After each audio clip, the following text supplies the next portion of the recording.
Mesdames et messieurs, c'est encore un bonheur de vous retrouver pour cette dernière sortie de la semaine de votre émission Le Gros Soir. 1h52, c'est le temps que nous avons passé ensemble.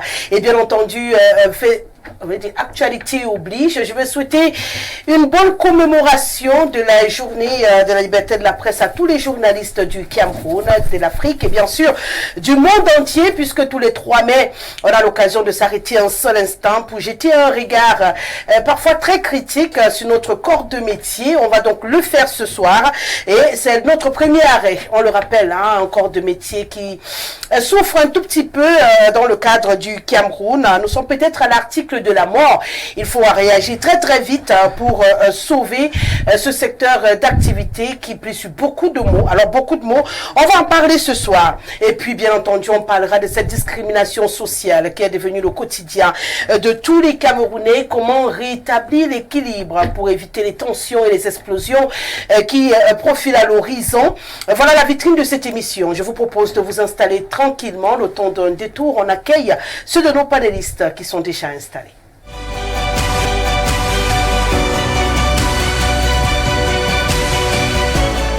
Le code d'accès est un rendez-vous, le 699 13 50 75. Mais je prends toujours beaucoup de bonheur à le répéter tous les soirs, puisqu'on le dit souvent, hein, ça ne nous dérange rien du tout. On a de nouveaux téléspectateurs à chaque émission, donc il faut s'assurer que tout le monde est bien connecté. Vous avez l'obligation de réagir, vous avez le bonheur de participer, mais s'il vous plaît, very short message, parce que j'ai beaucoup d'amis qui aiment bien me faire des messages kilométriques. On va apprendre à les réduire un tout petit peu. C'est vrai que la contraction des tests à l'école, c'était pas évident pour tout le monde, mais on va essayer quand même de le faire pour permettre au maximum de personnes d'être lues tout au long de cette émission. Une fois que je l'ai dit, je rappelle également que notre plateforme Facebook Info TV Cameroun reste disponible, peu importe votre position géographique en ce moment, dans votre chambre, dans votre bureau, dans votre voiture, dans votre snack, vous avez la possibilité de participer à cette émission qui bien sûr est retransmise en direct sur notre page Facebook. Une fois que je l'ai dit, je vais dire bonsoir à l'autre dame de ce plateau. J'ai l'habitude de le dire, elle rayonne lorsqu'elle est sur mon plateau et j'ai toujours beaucoup de bonheur à la voir, Fatoumata Mpabé. Elle est la voix du RDPC, mais également, parce que même sa seconde casquette nous sera d'une grande utilité ce soir, c'est la directrice du Centre de formalité et de création des entreprises du Cameroun. Donc, elle nous voit souvent défiler pour créer nos médias de ce côté-là. Bienvenue, Madame Fatoumata Mpabé. C'est un bonheur de vous retrouver.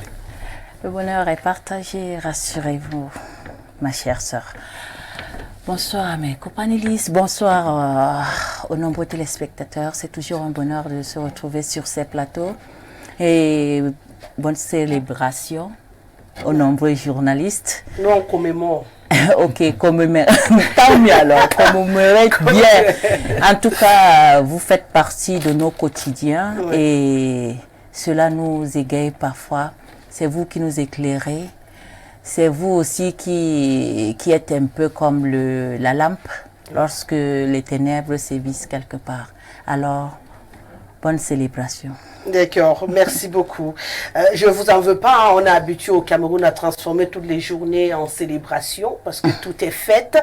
Mais tout comme pour le travail, on a besoin de commémorer pour améliorer nos conditions de vie. Donc nous, on va réfléchir. Hein, Albert Obama, vous êtes journaliste. Alfred, oh là là, qu'est-ce qu'il a fait? Pourquoi je t'appelle comme ça? Bien failli dire. Ça arrive. Bienvenue. Bonsoir. Et bonne commémoration. Bonsoir Rosalie. Bonsoir à... Fatoumata Mpabé. Je profite également de l'opportunité pour saluer tous... Je vois comment tu la regardes. Attends, je décale un peu. Regarde encore. Tous les Mbokouda du Cameroun. Sans oublier les étudiants de Gomja. Je profite aussi ici pour parler un peu. J'ai assisté à une scène bizarre ensemble à propos des inscriptions sur les listes. J'ai été approché par un responsable du MRC qui m'a fait comprendre que c'est bizarre. C'est-à-dire lorsqu'ils vont sur le terrain avec les équipes de l'ECAM, ce sont des partis politiques qui doivent les prendre en charge.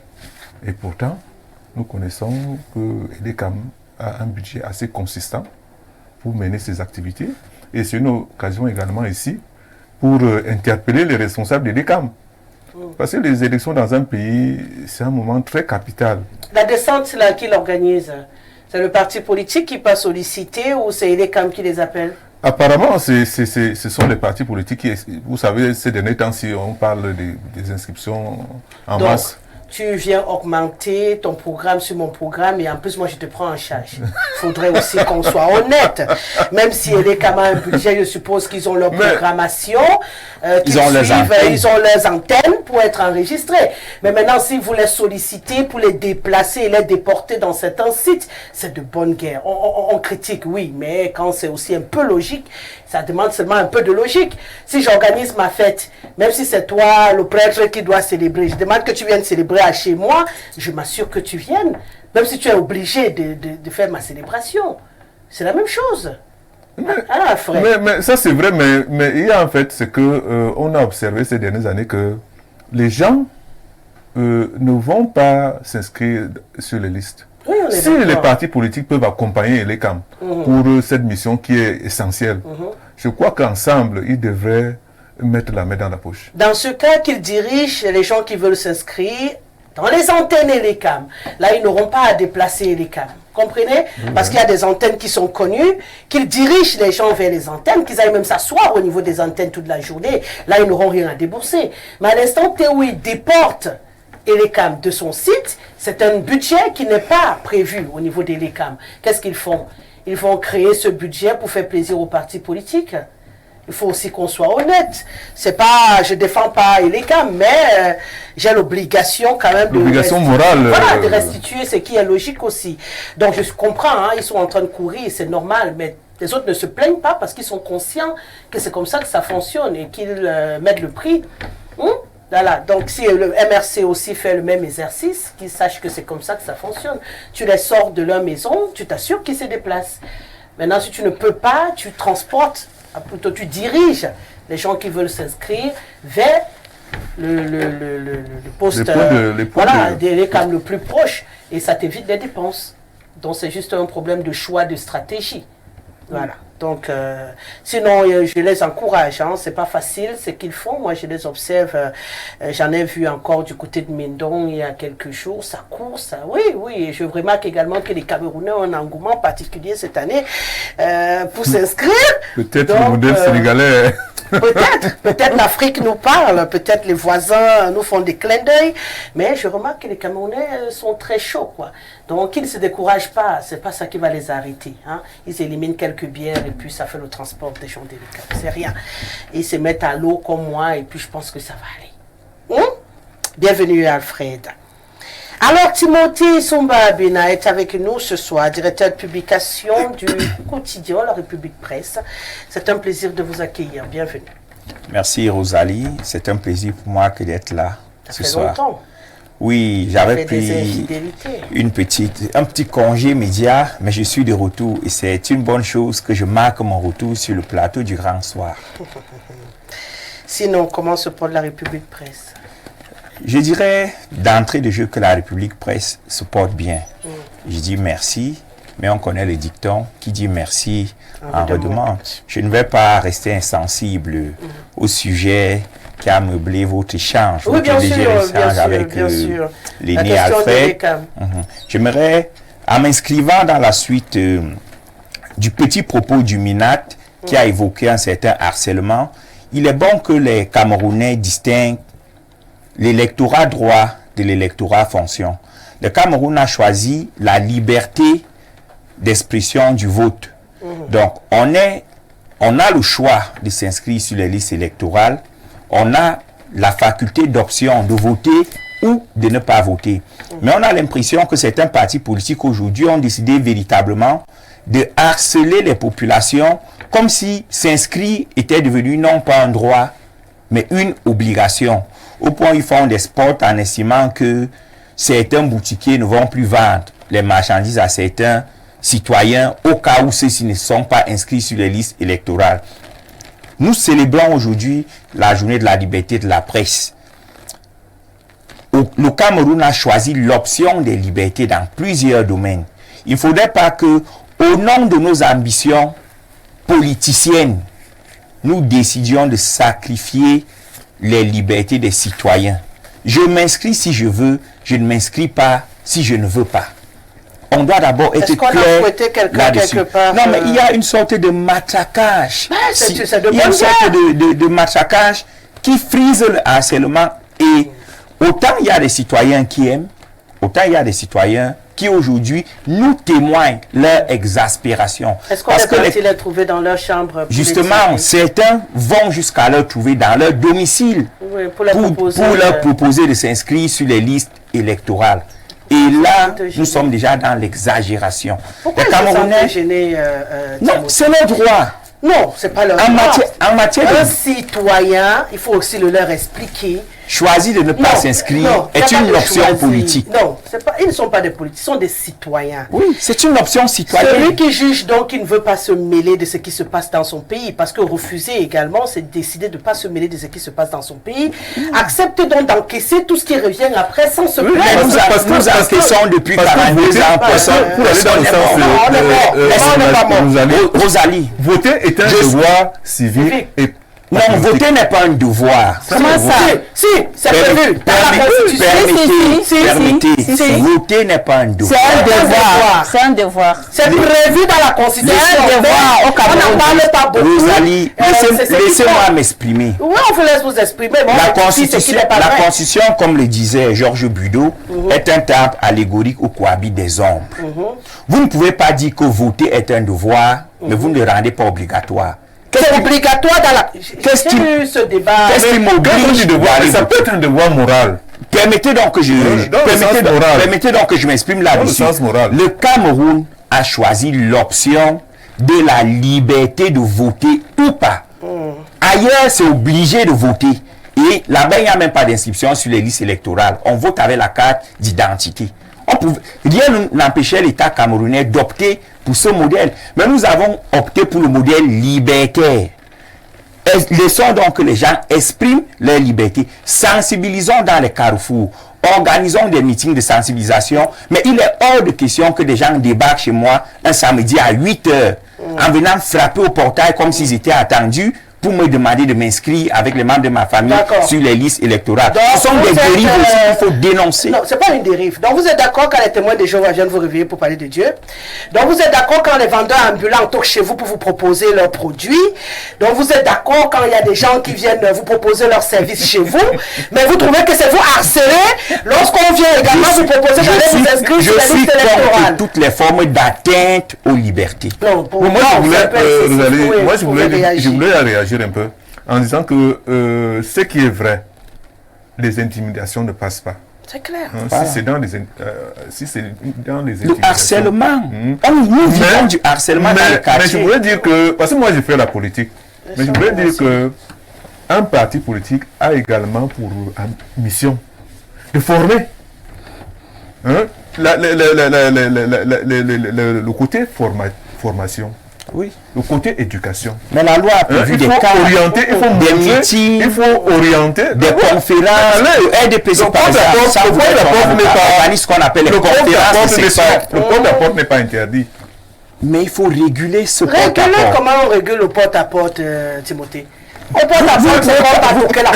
vous ne pouvez pas débarquer aux heures rédues à 8 h du matin pour quelqu'un qui travaille 7 jours sur 7. Quand vous débarquez, on se lève même à 5 h pour chercher la pitance. Voilà. Donc 8 h même c'est pitance et vous venez le perturber. Non, 8 h même c'est tard. Sensibiliser comme vous faites, mais respecter les libertés. C'est un peu excessif s'ils sont venus à 8 h. Bon, bientôt on va parler des libertés. On a dit de la presse. S'ils sont venus à 8 h, 9 h, non, c'est gérable.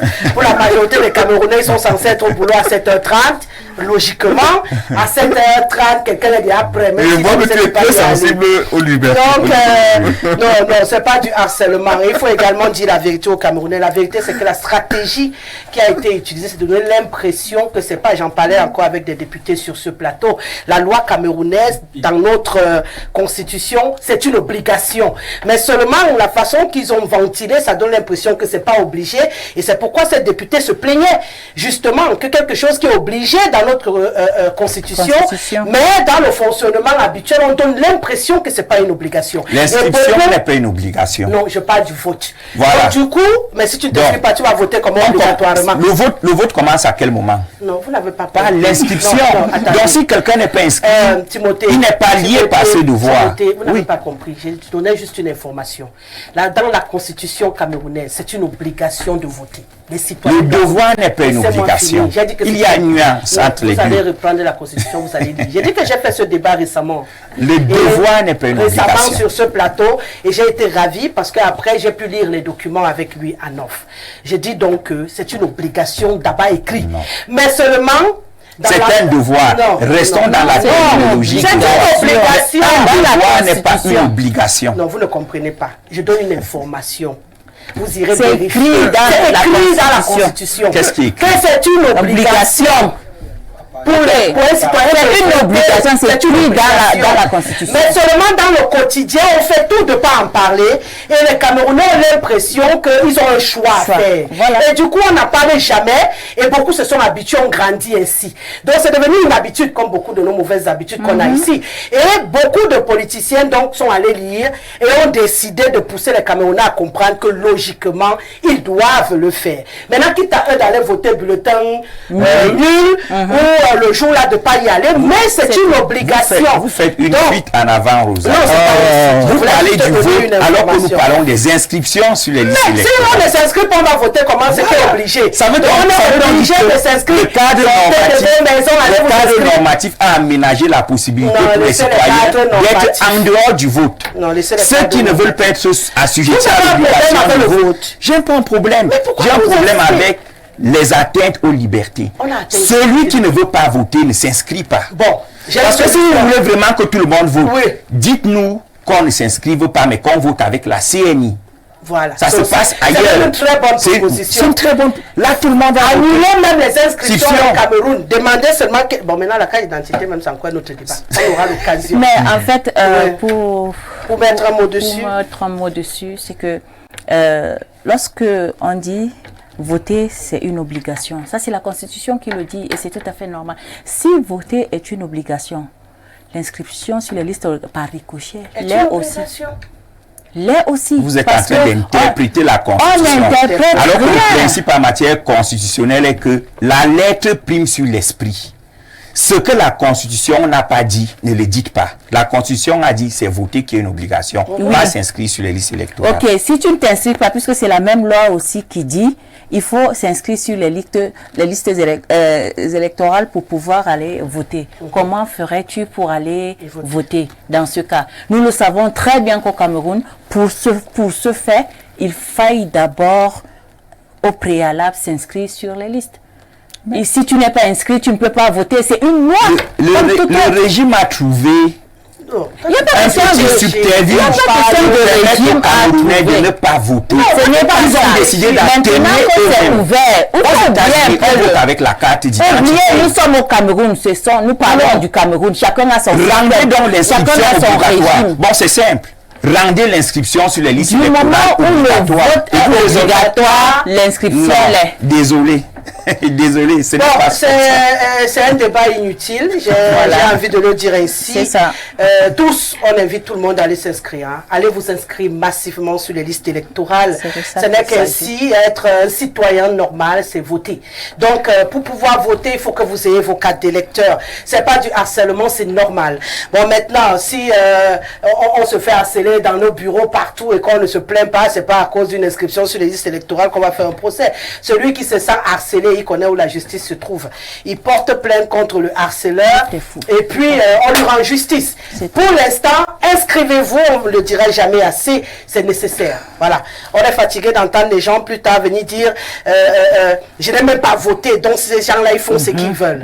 Il faudrait qu'au bout des élections, que quelqu'un dise que j'ai voté et puis on a volé mon vote, on a transformé. Là, au moins, on aura une discussion claire. Voilà. Beaucoup de Camerounais ne votent plus parce qu'ils disent que c'est un acquis. Donc aujourd'hui, on leur dit inscrivez-vous pour que demain on n'ait plus ce genre de phrase que c'est un acquis.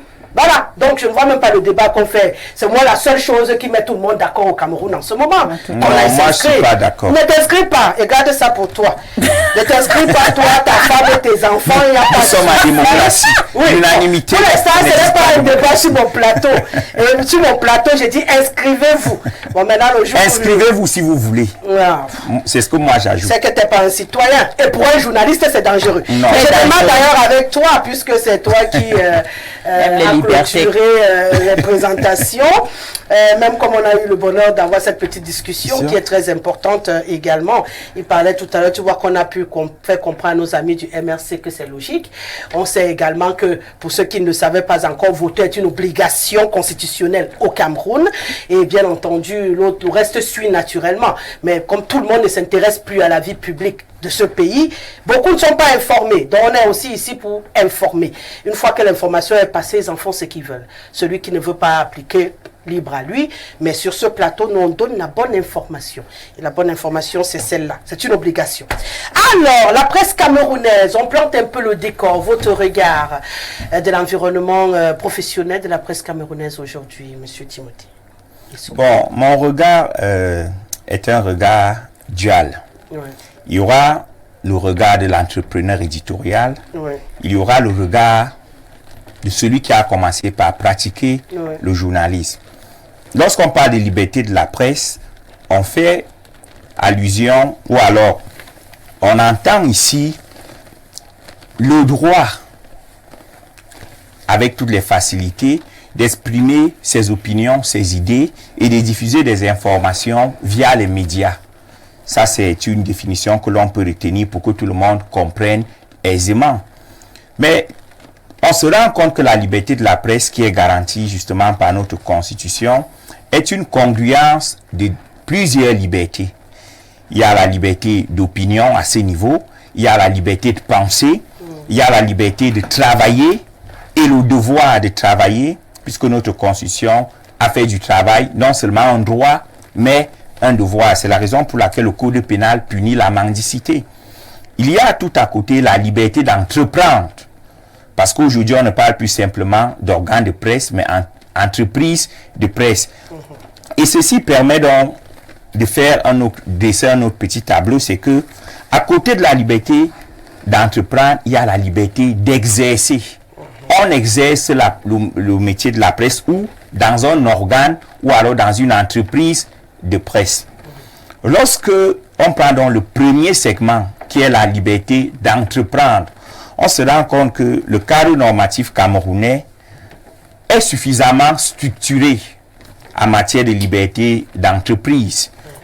On n'a pas exclu certains Camerounais de la possibilité de créer des entreprises éditoriales, de créer des entreprises de presse. Les lois de 90 sont assez permissives sur la question. C'est d'ailleurs la raison pour laquelle on observe qu'à côté des journalistes, il y a pléthore de citoyens n'ayant même jamais exercé dans le cadre du journalisme qui sont des patrons de presse. Donc, du point de vue de la liberté d'entreprendre, il y a beaucoup de petites facilités. Il y a les exonérations de TVA. Il y a d'autres petites facilités qui font que entreprendre est bien. Maintenant, est-ce que l'exercice des métiers de la presse est aussi structuré que la liberté d'entreprendre? Et c'est là où on va rencontrer plusieurs difficultés. Parce que le premier problème qui va se poser, c'est l'accès à la profession. Qui est journaliste, qui ne l'est pas?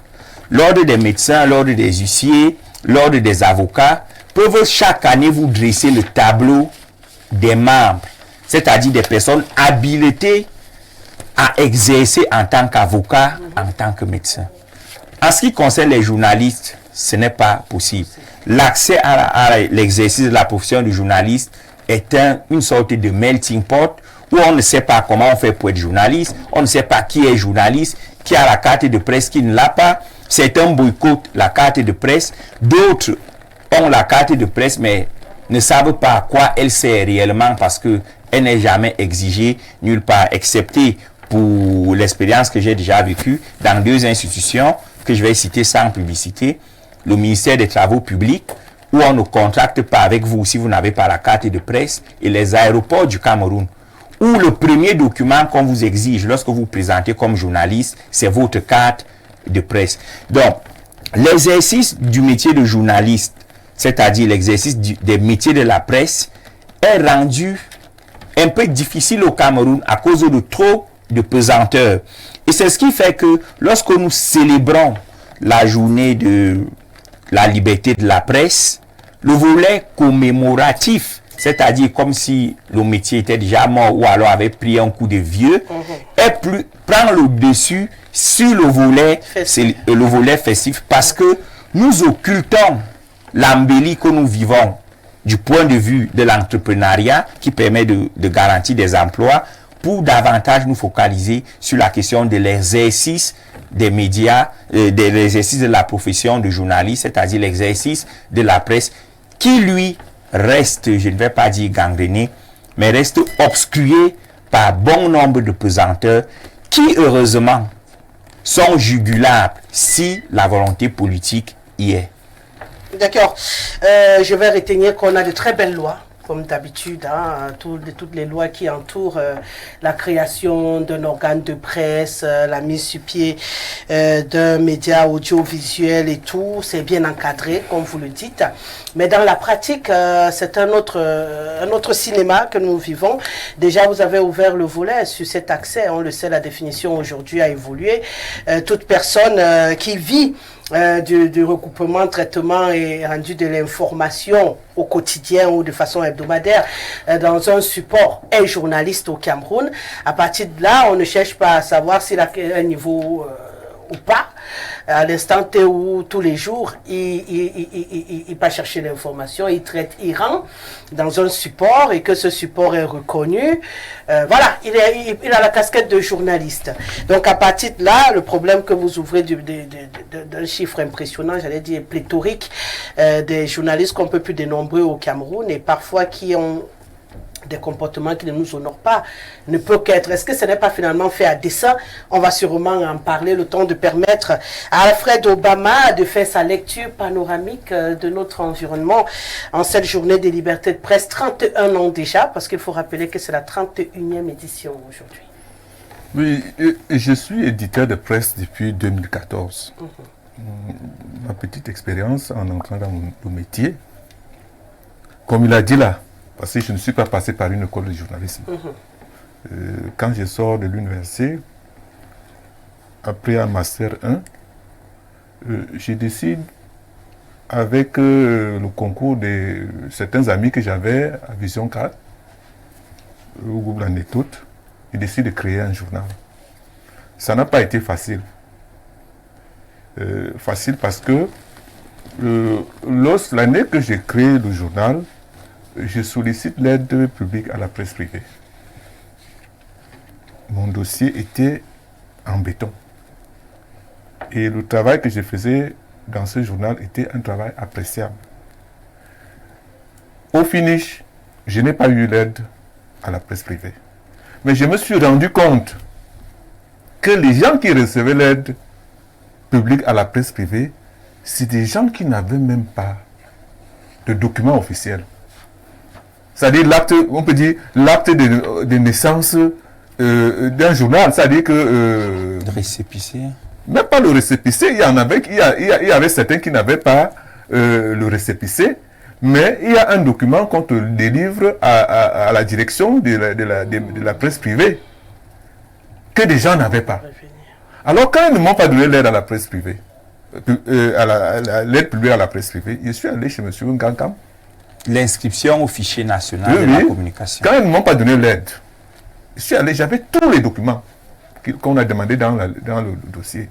Je suis allé, je lui ai posé la question, mais pourquoi moi je n'ai pas l'aide? Hein? Parce que quand vous ne donnez pas l'aide, vous devez motiver. Hein? Parce que nous sommes ensemble, parce qu'on était ensemble, les éditeurs de presse, ensemble, on cause. Et il y a des gens qui me disaient que moi je n'ai pas ceci, moi je n'ai pas cela, parce que quand je m'engage dans un domaine, je cherche à avoir le minimum. Il était vraiment embarrassé. Il me dit, bon, la prochaine fois, on va voir comment ça va se passer. J'avais compris que pour avoir l'aide publique à la presse privée, ce n'était pas le travail. C'est les réseaux. Il faut être un homme des réseaux. Et je crois que ça plombe systématiquement le métier. Comme il faisait une observation tout à l'heure en disant que tout le monde est là-dedans. Je voulais dire que on ne peut pas avoir un ordre des journalistes parce que dans le monde, nulle part, ça n'existe. Et vous allez même vous rendre compte que les plus grands journalistes qu'on a eu dans le monde ne sont pas passés par des écoles de journalisme. Hein? Vous allez par exemple voir les grandes plumes dans le monde. Parfois c'est des universités, parfois c'est des. Donc nous ne pouvons pas mettre, c'est pas ça qui plombe le métier. C'est vrai aujourd'hui que bon, tel que ça fonctionne, c'est-à-dire que les pouvoirs publics, c'est-à-dire les institutionnels, parce que quand je dis pouvoir public, c'est un peu léger, c'est-à-dire que ceux qui pilotent la machine de l'État, hein, ont plongé la presse dans une démarche de prédation, dans une démarche d'otage.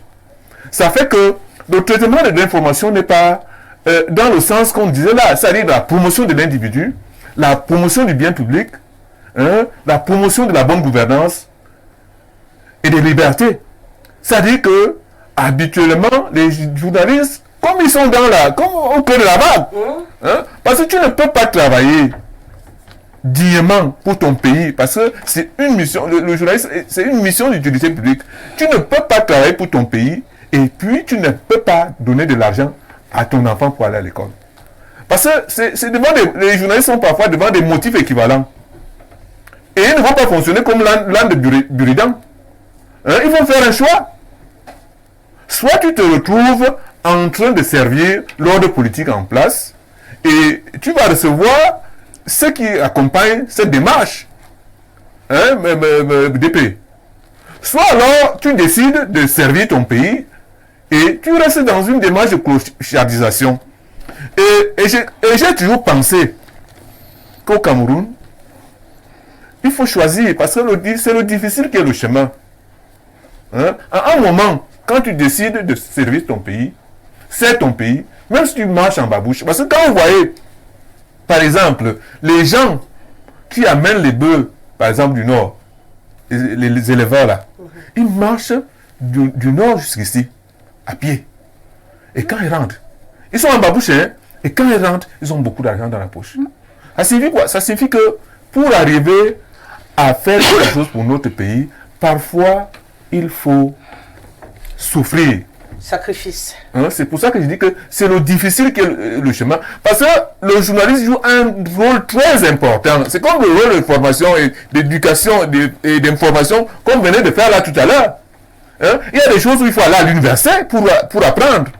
Hein, en suivant ce que nous sommes en train de dire ici, les gens qui ne sont pas à l'université, on peut apprendre beaucoup de choses. Moi, je dis ça aux gens, que l'université n'est pas le seul cadre où on forme les gens. Ouais. Hein? Même à travers une causerie, il y a un ancien premier ministre français qui était maçon, qui n'avait que le CAP. Hein? Année après année, il a eu un savoir-faire qu'il a mis à la disposition de son pays. Et c'est pour ça que je combats systématiquement la logique des diplômes au Cameroun. Parce que c'est la logique des diplômes qui a tué ce pays. Et on sait comment les gens font pour avoir les diplômes. Hein? C'est clair. Moi, je faisais souvent, quand j'étais à l'université, je faisais souvent un exercice. J'allais souvent dans les grandes écoles, nos grandes écoles, entre guillemets, quand on affiche les résultats. Vous allez vous rendre compte que quand tu fais le concours de l'ENAM, peut-être si l'administration, on veut 25 candidats, 25 étudiants, vous êtes à 5 000. Imaginez que si on fait un bon concours, on prend 25 sur 5 000. Ça devrait être des gens qui, c'est-à-dire que le plus faible devrait avoir 19 de moyenne. Si ce n'est pas 20. Hein? Mais allez voir. 12, au fond, 11, 10, ce qui se passe. Hein? Comment on peut fonctionner dans une telle démarche quand on veut bâtir un pays? Une liberté sur papier, finalement, au Cameroun, lorsque je vous écoute, avec une orchestration des gouvernants de réseauter toutes les aides attribuées à la presse au Cameroun, ce qui plonge de nombreux journalistes dans la mendicité. Oui. On a paupérisé un tout petit peu le métier. Et à partir de là, il est difficile d'être intègre et professionnel dans ce qu'on fait. Soit tu t'alignes sur la mangeoire pour essayer d'exister, soit tu acceptes d'aller en babouche, comme tu le disais tout à l'heure, mais de garder la tête hors de l'eau pour pouvoir faire ce métier. Mais sachant que tu seras la risée dans ta famille, ça arrive, on va te mépriser dans ta famille. Oui, surtout qu'on a donné beaucoup de valeur à l'argent aujourd'hui. Et c'est un autre combat qu'on devra mener dans cette société, qu'on respecte les gens pour leur savoir, leurs idées, ce qu'ils représentent. Parce qu'aujourd'hui, on est tellement accroché à l'argent qu'on ne cherche même plus à savoir d'où vient l'argent. Dès que tu en as, tu es le roi en famille. C'est encore un autre débat qu'on aura l'occasion de faire. Et c'est ce qui pousse beaucoup de jeunes aujourd'hui qui viennent embrasser ce métier. À peine arrivés, ils veulent devenir riches. Et c'est très dangereux parce qu'on a l'occasion aujourd'hui de leur dire qu'un vrai journaliste n'est pas milliardaire. Un vrai journaliste qui fait le métier clairement n'est pas milliardaire. Ça, c'est clair. C'est une évidence. Donc, celui qui vient dans ce métier pour être milliardaire, qu'il accepte de prendre le couloir des réseaux dès le début, et il sera milliardaire. Ça aussi, il y a ceux qui sont milliardaires. Mais c'est la vérité. C'est que ce métier, pour pouvoir dire ce que tu penses en direct, devant le monde entier, sans te faire taper sur les doigts et ne rien recevoir, tu dois accepter de ne pas être milliardaire. Est-ce que tout ce qu'on pense va faire qu'on nous tape sur les doigts? Non, on se comprend. Ne prenez pas un seul côté. Non, on n'est pas te prendre un côté. Il a dit que dans la logique, on est au Cameroun. Au Cameroun. Vous savez, je voudrais acheter quelque chose. Pour sortir. Je voudrais permettre à Fadimatou de nous regarder de l'extérieur. Parce que nous sommes en train de... J'étais un peu... Il a parlé tout à l'heure d'un élément, la carte de presse. Vous savez comment j'ai eu ma carte de presse? J'ai fait le dossier en tant qu'éditeur de presse, c'est-à-dire que je devrais l'avoir de droit. J'ai fait le dossier de la carte de presse. Je donne tous les éléments, je pars déposer au secrétariat de la carte de presse. Chez Madame Pipa. Alors, les premières cartes de presse qui sont sorties, ça sort. Les cartes sortent. On ne me donne pas la carte de presse. On ne me donne pas. Comme moi, souvent, je regarde. Les camarades me disent que les cartes sont déjà sorties. Je regarde, j'observe. Un matin, je prends mon téléphone, j'appelle Madame Pipa. Elle connaissait mon journal, je le déposais chez eux tout le temps. Je lui dis que Madame Pipa, mais est-ce que ma carte de presse est déjà là? Parce que je vois la carte de presse là partout dehors. Alors, je me fais des menaces. Parce que je lui dis que si moi je n'ai pas ma carte, je lui dis, si moi je n'ai pas ma carte de presse demain, moi je vais écrire au chef de l'État. Je vais écrire au chef de l'État. Alors, je lui dis que dans la soirée, elle m'a appelé. Dans la soirée, elle me dit, passe au bureau le matin. Et quand je suis arrivé au bureau le matin, j'ai trouvé ma carte de presse. Et je lui ai posé que, mais quelle est cette démarche? Les cartes sortent. Pourquoi on sort certaines cartes, on garde les autres? C'est vrai que bon, je savais à l'époque que ma ligne était très dure, une ligne très dure. Donc tu te dis que c'est pourquoi... Oui, je me suis dit que c'est... Pourquoi on te refusait la carte de presse? Et il a dit également quelque chose au bout. Beaucoup de personnes se désintéressent de cette carte de presse. Peut-être on dira un mot dessus. Parce qu'au Cameroun, elle est inutile. Oui. Ailleurs, elle vaut tout son pesant d'or. Elle offre des avantages. Elle offre beaucoup de choses. Au Cameroun, notre carte de presse est inutile. Le texte qui l'institue lui a collé ses avantages. Mais... C'est pourquoi on a dit qu'elle est inutile. Les tests, depuis que tu parles des tests, on t'a dit que les tests sont magnifiques. Mais dans l'application, la carte de presse m'a dit avec pas gratuitement. La réduction, on fait ça à l'aéroport. N'est-ce pas, tu payes toujours tout. Tu la carte de presse. Et puis, quand tu vois Tchunke, même ses chauffeurs ont la carte de presse. Mais les vrais journalistes au Cameroun n'ont pas la carte de presse. Pardon, il faut laisser Tchunke faire son film avec la carte de presse. C'est pas nécessaire. Mon visage est une carte de presse. Oui, Fadima. C'est ça.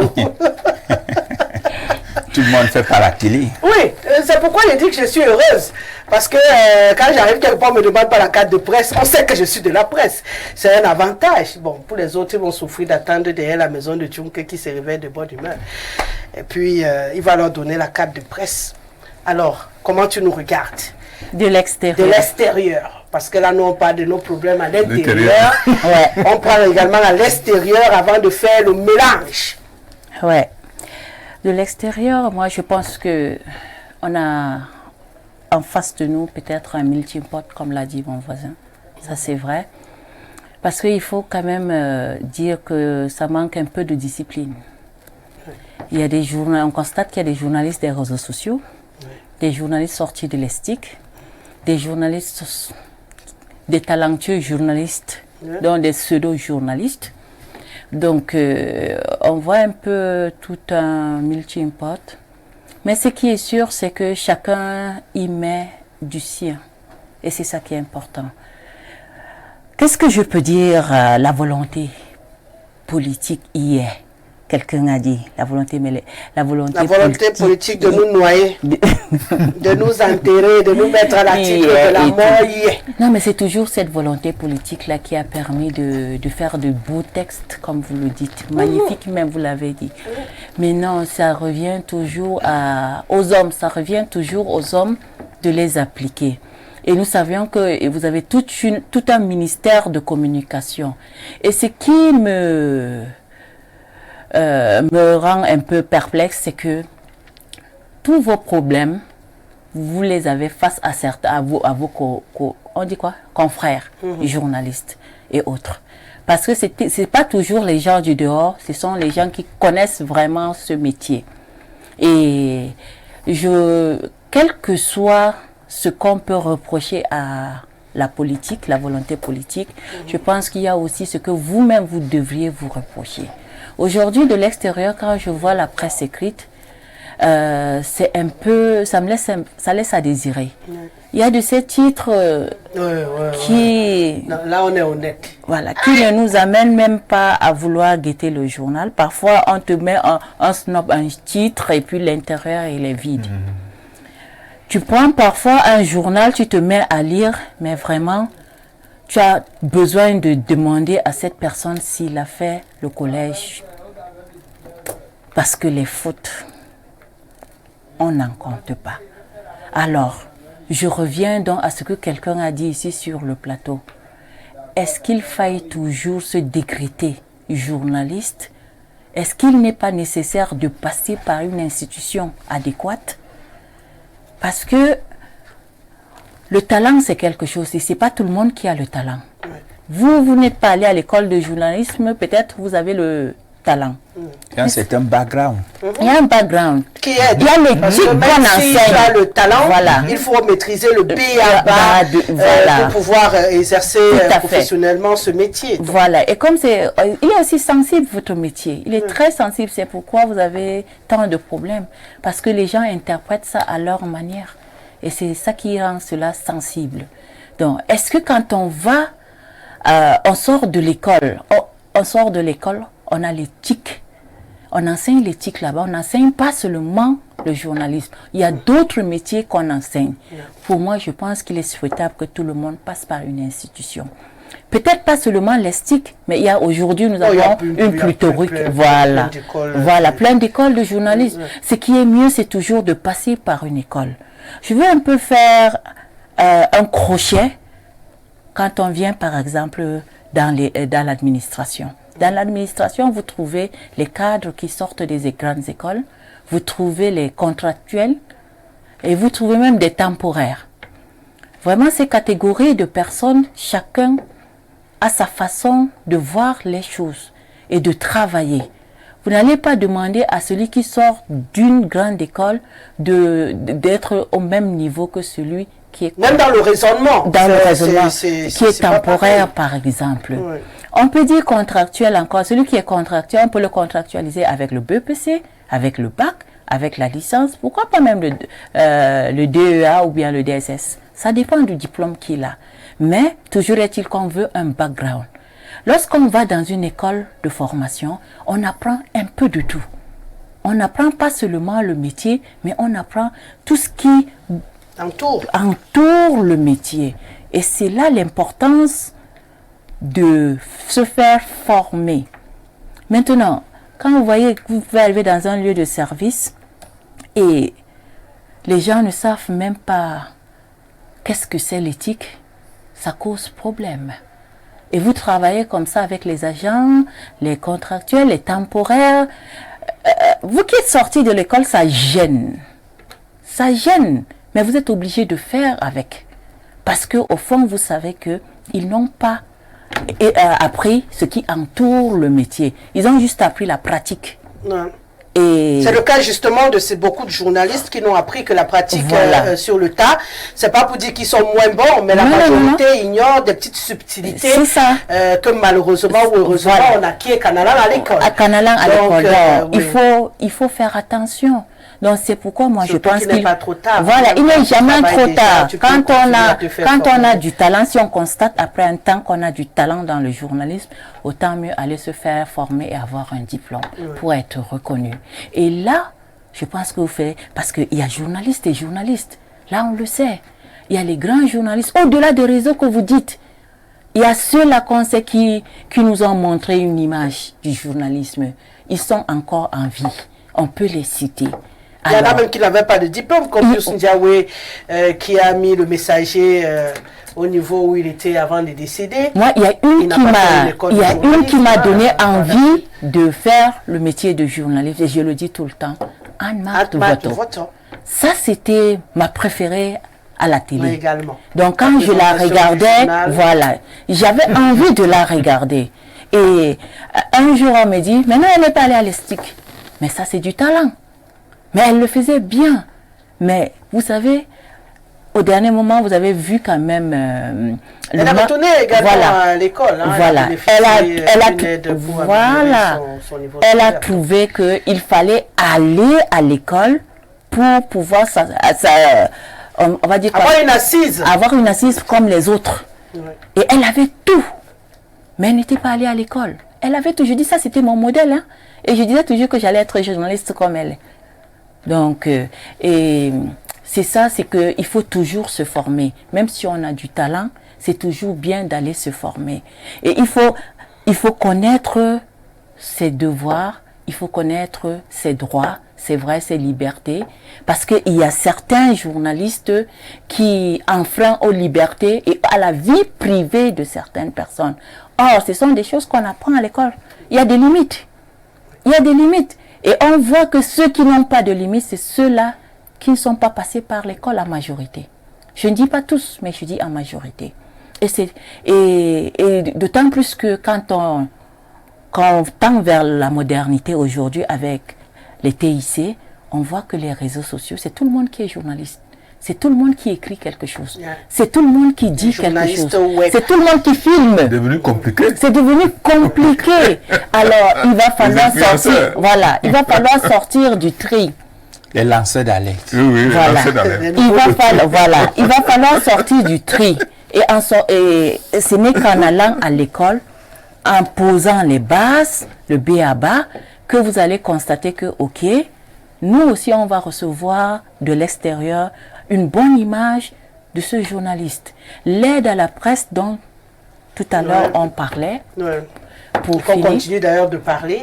L'aide à la presse, pour l'aide à la presse, je pense que si vous êtes discipliné dans votre métier, si vous avez les textes, si vous savez que ici, moi, j'ai droit, battez-vous pour vos droits. Non, ça marche pas, ça marche pas. C'est justement pourquoi on en parle. Ça marche pas. Vous allez voir Jonathan Tampion qui ne met même pas sur dans les kiosques son journal tous les jours. Il va recevoir, je prends un truc bête, j'ai dit 10 millions. Et puis vous allez voir un journal bien, comme la Rue, ou bien comme Info Matin, ou comme la Météo, qui est de la vieille école depuis ou Mutation et tout. Allez peut-être recevoir 3 millions. Ok. Ça n'a pas de sens. Logiquement, si c'était clairement reparti selon les qualités des médias qu'on a, je ne suis pas sûr que ça ferait débat. Vous savez que quelque part, on dit que vous êtes le troisième pouvoir ou le quatrième, je ne sais plus. Le contre-pouvoir. Le troisième pouvoir. Alors, si les choses sont faites dans la discipline, les revendications, vous faites des lignes éditoriales, vous vous concentrez sur vos combats. Que d'aller reporter les choses sur les réseaux sociaux, je pense que ça avancerait les choses. Parce qu'il y a des journalistes aussi, il faut le dire, il y en a qui sont des bons grains, mais il y en a des mauvais grains. Oui, nous-mêmes on est conscients. Voilà. On a beaucoup d'ivraies dans notre métier. Mais ce qui est aussi intéressant, c'est qu'entre nous, on fait le tri, même si on ne le dit pas aux gens. On sait qui vaut quoi, on sait qui mérite un peu de respect et qui n'en mérite pas. Il suffit que, moi, ce qui de l'extérieur, quand je vois, c'est comme si aujourd'hui, vous avez une bataille. C'est-à-dire la bataille de celui qui banque le mieux. on dirait que on manipule l'opinion à travers la presse, à travers le journaliste, à travers... Non, utilisez votre troisième pouvoir là à bon escient. Et c'est ça qu'on attend, nous, de l'extérieur. D'accord. Parce que sinon, on a tendance à voir, même pour les journalistes qui sont vraiment... On se dit, c'est pas du fake. Si déjà on commence à se poser la question, est-ce un fake par rapport à certaines personnes? Ça veut dire qu'il y a un gros problème en dessous. Oui, les réseaux sociaux sont venus nous installer beaucoup la question des fakes. Dans la presse conventionnelle, je vais dire télé, radio et tout, c'est pas un problème qui se posait avec autant d'acuité parce qu'on a l'obligation de regrouper avant de rendre l'information.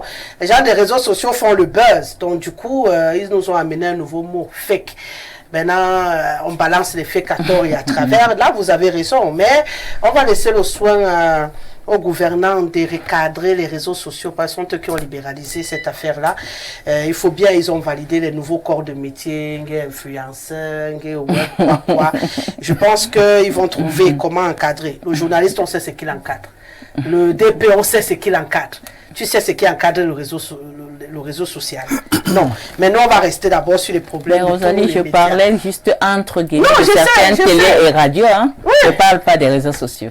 Ah, c'est même là-bas, c'est les tam-tampions. Je viens de dire quelque chose qui est vrai. Entre nous, on se connaît. N'est-ce pas, voilà Info TV qui est venu trouver les autres et aujourd'hui, on ne peut plus discuter de la position d'Info TV au Cameroun. Ça, on ne travaillait pas. Le travail. Hein? Oui, c'est le travail. On aurait dit qu'aujourd'hui, quand on compte 4 médias au Cameroun, on ouais, c'est pour ça que je dis, il y en a qui sortent du lot. Hein. Mais là, il y en a qui sont même là depuis Mathusalem. Mais qu'on ne compte pas quand on compte 4. C'est pour dire que les tam-tampions, on en a partout. Et le nettoyage se fera quand ça sera possible. Parce que l'environnement ne permet pas le nettoyage. J'avais envie de parler de l'accès à l'information dont tu parlais tout à l'heure. Il a évoqué le fait qu'on était paupérisé, on mendiait et tout le reste. La question de l'accès à l'information est un gros problème également au Cameroun. Le fait justement qu'il n'y ait pas suffisamment d'ouverture pour permettre aux gens de couvrir, de regrouper l'information sur le terrain, est-ce que ça ne justifie pas qu'on ait l'ouverture à ce qu'elle a abordé tout à l'heure, la question des fakes? Non. Je vais vous surprendre en disant qu'il n'y a pas un problème d'accès à l'information dans notre contexte. Les CELCOM sont ouvertes, même les privés sont réceptifs, les demandes d'interview. Le problème, c'est la paupérisation du corps. Parce que l'État se déresponsabilise. Vous voyez, dans son propos, elle dit que c'est à nous de nous auto-réguler. Ouais. Mais pourquoi on n'a pas dit aux avocats de nous discipliner? Pourquoi on n'a pas dit aux avocats de se discipliner? Pourquoi on ne dit pas aux médecins de se discipliner? Il a dit tout à l'heure qu'on n'a pas besoin de créer un ordre des journalistes. Non, on peut créer un ordre des journalistes. Ordre des journalistes ne signifie pas qu'on va obliger à tout le monde d'aller à l'ESTIC. On peut décider, lorsque moi j'accédais à la profession, c'est parce que j'avais un certain background. J'accède à la profession avec un master 2 en droit public qui a fait que toutes les portes m'ont été ouvertes. J'ai eu ma première carte de presse avec une facilité déconcertante. Je peux même dire que mon dossier n'a même pas été étudié dès que j'ai déposé mon diplôme. Je suis allé à l'ESTIC plus tard, par une question d'orgueil. Parce que entre nous dans le métier, certains me disaient, il n'est même pas allé à l'ESTIC. J'ai dit, mais vous pensez que l'ESTIC c'est quoi? Je vais donc aller à l'ESTIC. Là, c'était juste par orgueil. Ouais. Mais il faut qu'au bout de chaque année, en décembre, qu'on puisse dire, voici ceux qui ont obtenu le matricule de journaliste cette année. Et c'est à partir de là que la carte de presse que je vais présenter aujourd'hui peut nous aider. On sait, l'État sait que je suis la carte numéro 258, délivrée par l'État du Cameroun. On devrait le faire. C'est ce qui se passe avec l'ordre des médecins. Et l'ordre des journalistes sera géré par les journalistes. Ce sera une sorte de tribunal des pairs. C'est nous-mêmes qui allons sanctionner les dérives à la profession. On n'aura plus besoin d'un conseil national de la communication avec des dirigeants nommés. On doit être capable de dire... Pourquoi déjà on ne commence pas par faire du Conseil national de la communication une institution dirigée par les journalistes entièrement? L'État a créé... L'État a créé... sanctionner, ça pourrait déjà servir à ça. Rosalie, l'État a créé son organe. Ce n'est pas à nous de dire à l'État ce qu'il doit faire, des affaires que lui-même il crée. Ça revient sur les personnes dont on parle. Non, nous devons prendre notre destin en main. Et comment on prend notre destin en main? En nous organisant en corporation. Bon, on a même un syndicat. Non, le syndicat n'est pas un ordre. Le syndicat des médecins n'est pas l'ordre des médecins. C'est pas ce qu'il veut dire. Ce qu'il veut dire, c'est que déjà les petits corps qui existent ont du mal à fonctionner. On a du mal à faire fonctionner, à s'organiser autour de ces petits mouvements-là. C'est parce que... C'est dans l'ordre des journalistes que... L'ordre n'est pas un syndicat. Voici les bienfaits de l'ordre. La terminologie ordre, c'est juste pour... Je veux parler d'un regroupement institutionnel. On peut décider que dès que vous voulez exercer comme journaliste, vous passez le concours de l'accès à la profession. Moi, je calque le modèle sur celui des avocats.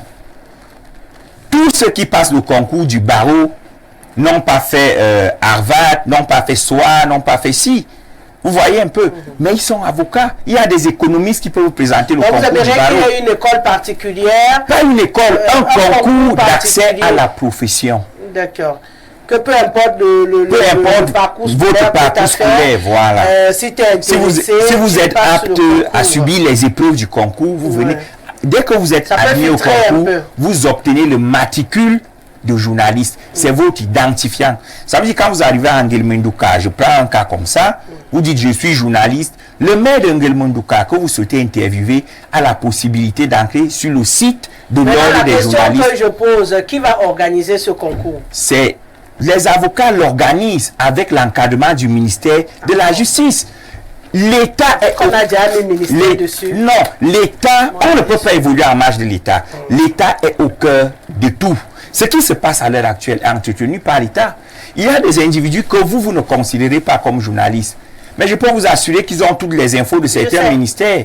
Ils sont entretenus par certains gouvernants au détriment de vous qui venez avec vos diplômes, avec vos cartes de prêt et tout. Donc, il faut à tout prix que l'État qui a commencé continue. On ne va pas faire comme si les lois de 90 sont encore pertinentes. Je suis désolé, elles sont frappées d'une obsolescence. Voilà même le fond le premier problème. Oui, parce que la loi sur la communication sociale se mouvoir sur la base de la loi de 90, 34 ans pourtant, c'est cette loi qui poursuit jusqu'aujourd'hui. Oui. Donc, il faut que l'État réforme. Il faut que l'État nous écoute. Quand vous regardez l'aéropage publicitaire au Cameroun, on n'a pas besoin de l'aide à la presse. Moi, je n'ai pas peur de l'aider sur les plateaux. En 2020, le budget d'insertion publicitaire du ministère des Finances était à 856 millions. Insertion publicitaire, 850 millions. L'aide à la presse en 2020, c'était combien? À peine 100 millions. Ça veut dire que si l'État décide de réguler, on n'aura plus besoin d'aide à la presse. C'est-à-dire qu'ils envoient les publicités. On peut ouvrir l'accès à la... Normalement, on peut égaliser l'accès à la publicité en fonction de l'âge du journal, du nombre de tirages, du volume du journal, de l'audimat. On peut donc catégoriser. Celui-ci aura 10 insertions, celui-ci aura 4 insertions. Mais on voit bien que ce qui se passe, c'est qu'il y a des gens quelque part qui ne veulent pas d'une presse crédible. Parce que la presse crédible ne sera plus manipulable. Moi, je n'ai même pas peur de la critique. C'est la critique qui fait avancer. En principe, on devrait même applaudir. Il devrait saluer les efforts du talent des Camerounais et créer un environnement sain. Regardez ce qui s'est passé avec le journal des projets. Le journal des projets était plus ouvert. Que ce soit le ministre Nganou Djoumessi, que ce soit lui Paul Moutazi, que ce soit Lamine Ousmane, mais il libérait l'accès au journal des projets. Je me rappelle, là je ne vais pas citer son nom, un des 3 ministres que j'ai cités avait dit, on donne à tout le monde, qu'il soit de gauche ou de droite, on donne à tout le monde. Le journal de projet rapportait plus que l'aide à la presse. Mais qu'est-ce qu'on a fait? Il y a un dirigeant qui s'est assis quelque part, il a estimé que parmi les journaux qui bénéficiaient de l'aide à la presse, certains n'étaient pas acquis à sa cause. Il a ordonné qu'on supprime l'attribution du journal des projets au directeur de publication. Résultat des courses, on parlait tout à l'heure de l'aide publique à la presse. C'est ce qui se passe également. J'ai vécu la même expérience que lui. La première année, j'ai raté l'aide publique. Je me suis rapproché, on m'a dit, voici les raisons qui ont fait que tu ne puisses pas bénéficier. Mais après, je me suis arrimé. J'ai commencé à bénéficier. Ouais. Mais l'année où il m'a manqué les cotisations CNPS, qui se sont chiffrées à 500 000 francs pour mes 2 organes. Malheureusement, je n'ai pas eu 500 000. Qu'est-ce qu'on a fait? Au lieu qu'on me soutienne, au moment où on voit que je suis en train de flancher, on m'a plutôt refusé l'aide. Et j'ai décidé de ne plus faire acte de candidature à l'aide publique. Mais il y a un problème, c'est que lorsque vous abandonnez les gens à eux-mêmes, ils vont s'accrocher même sur les 1000 pattes pour s'en sortir. Et qu'est-ce qu'on observe aujourd'hui? Il se fait que les organes de presse deviennent donc les selles comme de certaines personnes. Ouais. Lorsque vous regardez la revue de presse, vous allez voir qu'il y a un ministre. Lorsqu'un ministre a une activité, il y a 3 ou 4 journaux qui en parlent toujours. Il y a même des journaux sur 101 durant l'année consacrent 98 une à la même institution. Ouais. Oui, on va dire que c'est parce que c'est le partenariat. Non. Mais un organe de presse n'est pas censé être une cellule de communication. Sauf qu'aujourd'hui, regardez toutes les unes. Quand vous faites la revue de presse, les organes de presse sont devenus des Celcom. On vous connaît par catégorie. Voilà. Donne-moi le nom de ton journal et je te dirai dans quel ministère tu es partenaire. Ouais. Vous voyez un peu. Pourquoi? C'est parce que l'État, c'est mais est-ce que pour sortir de ta prise de parole, est-ce que l'État vous dit les mots que vous devez mettre dans votre journal? C'est ça. Vous pouvez couvrir le même événement, même si vous voulez glorifier le ministre. Est-ce que vous êtes obligé de faire comme certains pour dire que oh, le ministre ici est beau, il est vivant, il est ceci, c'est lui le Dieu du Cameroun? Vous êtes obligé d'écrire de cette manière-là? Pas du tout. Alors que vous avez appris ce métier, vous pouvez le dire avec subtilité. Qu'est-ce qui vous en empêche? Je vais vous prendre une allégorie d'une chanson ivoirienne. Quelqu'un a chanté, c'est pas de ma faute, mais quand j'ai un peu d'argent, je deviens impoli. C'est pas de ma faute, quand j'ai un peu d'argent, ça devient la folie. Il y a une apparente perte de lucidité qui peut être justifiée par des prébendes que certaines obtiennent à certains endroits. Et en tant que directeur de publication, je vais vous confier ce secret. Il y a des partenaires qui choisissent tout. Lorsqu'ils vous envoient leurs éléments. Comment? L'article recommandé n'est pas. Certains choisissent jusqu'à la photo de la une. D'où l'éthique. Oui, la photo encore, je peux comprendre. Ils choisissent tout. Même s'ils te proposent un titre, tu peux ajuster le titre et lui dire que professionnellement. Rosalie, ici sur ce plateau, je ne vais pas parler des autres. Oui. Je vais parler de moi. Oui. Je ne vais pas citer le nom de cette personnalité un jour qui m'a dit: quand je vois tes unes, je sais déjà lorsque c'est toi-même qui as travaillé et lorsque ce n'est pas toi. Vous faites toutes ces propositions, le partenaire vous dit, si vous ne voulez pas faire comme je dis là, j'ai un message à faire passer. Et j'ai l'impression que mon message ne peut passer que s'il est formulé de cette manière. Si vous ne le faites pas passer de cette manière, vous laissez et il va ailleurs. Alors, dans le foisonnement impropre à la concurrence que nous observons, vous n'allez pas laisser passer un partenaire pour une exigence, je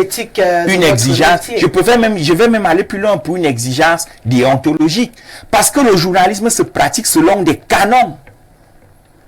Et les canons ne sont pas seulement sculpturaux ou éditoriaux, les canons sont même graphiques. Oui. La mise en page obéit à une architecture, à des principes bien précis. Mais tout ceci aujourd'hui est galvaudé. C'est ce qui a fait dire au professeur Boyo Mouassala que certains éditeurs de presse ou alors certains journalistes ont tropicalisé la profession. Ah, je veux mon regard.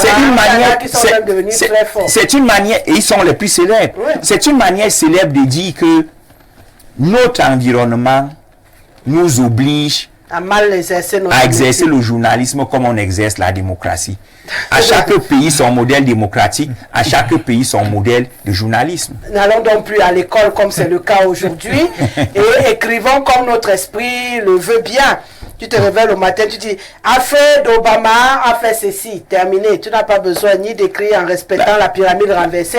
Tu le respectes. La seule chose à laquelle je m'accroche et sur laquelle je ne transige pas, c'est le devoir de vérité. Donc les questions de recoupement encore, nous réussissons encore à tenir la dragée haute à ça c'est pour vous, hein. Moi j'en connais qui recoupent ce qu'eux seuls ils ont vu. C'est ça. C'est-à-dire vous êtes allés au même événement, vous avez regardé vous tous. Et quand vous rentrez, tu mets ta télé le soir, tu as l'impression qu'il y a quelqu'un là qui lui était ailleurs, c'est-à-dire que c'était pas le même événement que le tien. Et il a fait son papier.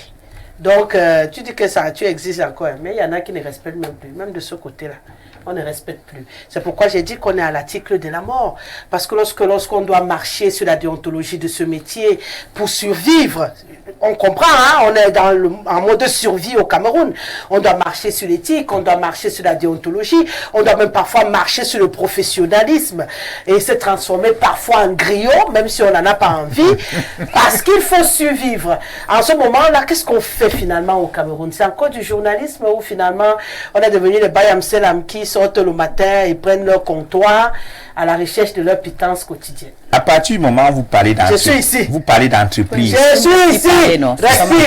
Tu vas parler avec moi tout seul. L'entreprise, c'est le commerce. Ça, c'est la conclusion que je suis en train de faire. Parce que ce sujet risque de faire toute la soirée. Quand je regarde l'horloge.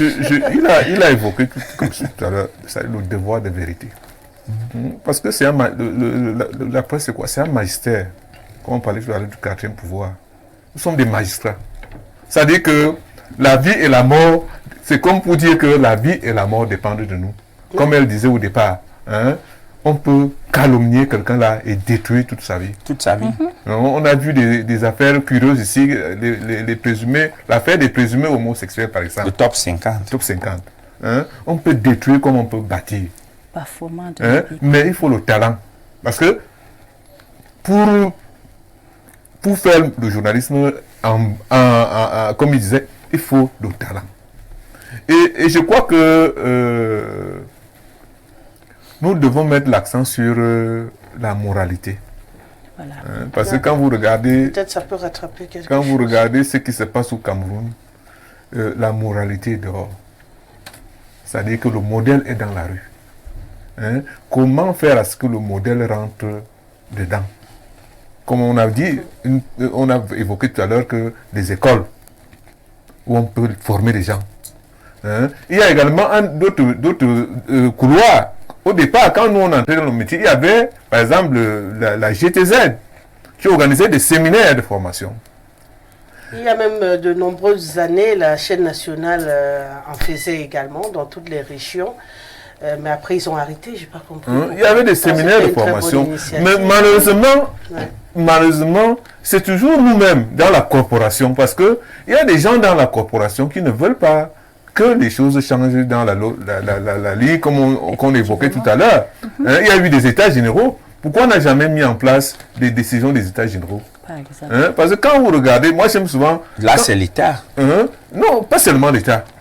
Parce que quand vous regardez, par exemple, ceux qui ont émergé dans le métier au Cameroun, ce n'est pas des journalistes sortis des grandes écoles. Hein. C'est aussi vrai. Hein?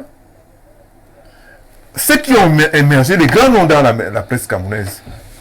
C'est vrai. Hein? Il y a quelques exceptions, comme par exemple, on parlait d'Info TV, parce que c'est quelqu'un qui a un background, qui a quand même qui a un parcours. Hein? Mais quand vous regardez les autres, ce n'est pas des gens qui sont de bonne moralité. Ce n'est pas des gens qui ont été à l'école en tant que tels. Mais c'est eux les vrais influenceurs. Comme on a vu. Hein? Est-ce que moi j'ai par exemple, parce que moi j'aime souvent dire la vérité, est-ce que moi j'ai par exemple eu accès à certaines lignes? Hein? Là où tu es là, avec tout le savoir et l'expertise que tu as, si les pouvoirs publics pouvaient te permettre d'avoir accès à certaines lignes, hein, tu peux faire des choses extraordinaires, tout comme Rosalie qui est là. Mais comment... Dire que tout comme Dieu donnait 20. Comment... Non, nous sommes en train de parler là. Oui, ça dit que nous sommes en train de dire que vous voyez que c'est comme un complot contre la vérité dans ce pays. Parce que tel que ça fonctionne, on a l'impression qu'il y a un complot contre la vérité au Cameroun. Vous voyez des gens qui ont un profil réel, raser les murs, mais vous allez voir des cancres, c'est eux qui... Tout à fait. Pilotent des choses. C'est ça. Alors, est-ce qu'on va mettre en place tout ce qu'on était en train de dire là? Mais si, à un certain niveau de la décision, on a des gens qui ne pensent pas grand pour leur pays. Moi, j'ai toujours dit ça ici. On a des gens dans ce pays qui ne pensent pas grand de leur pays. Vous voyez, par exemple, 50 millions l'aide publique à la presse privée. 50 millions, alors qu'on voit en Côte d'Ivoire. Ils sont allés en Côte d'Ivoire, ils ont créé toute une structure, un fonds qui épaule les médias.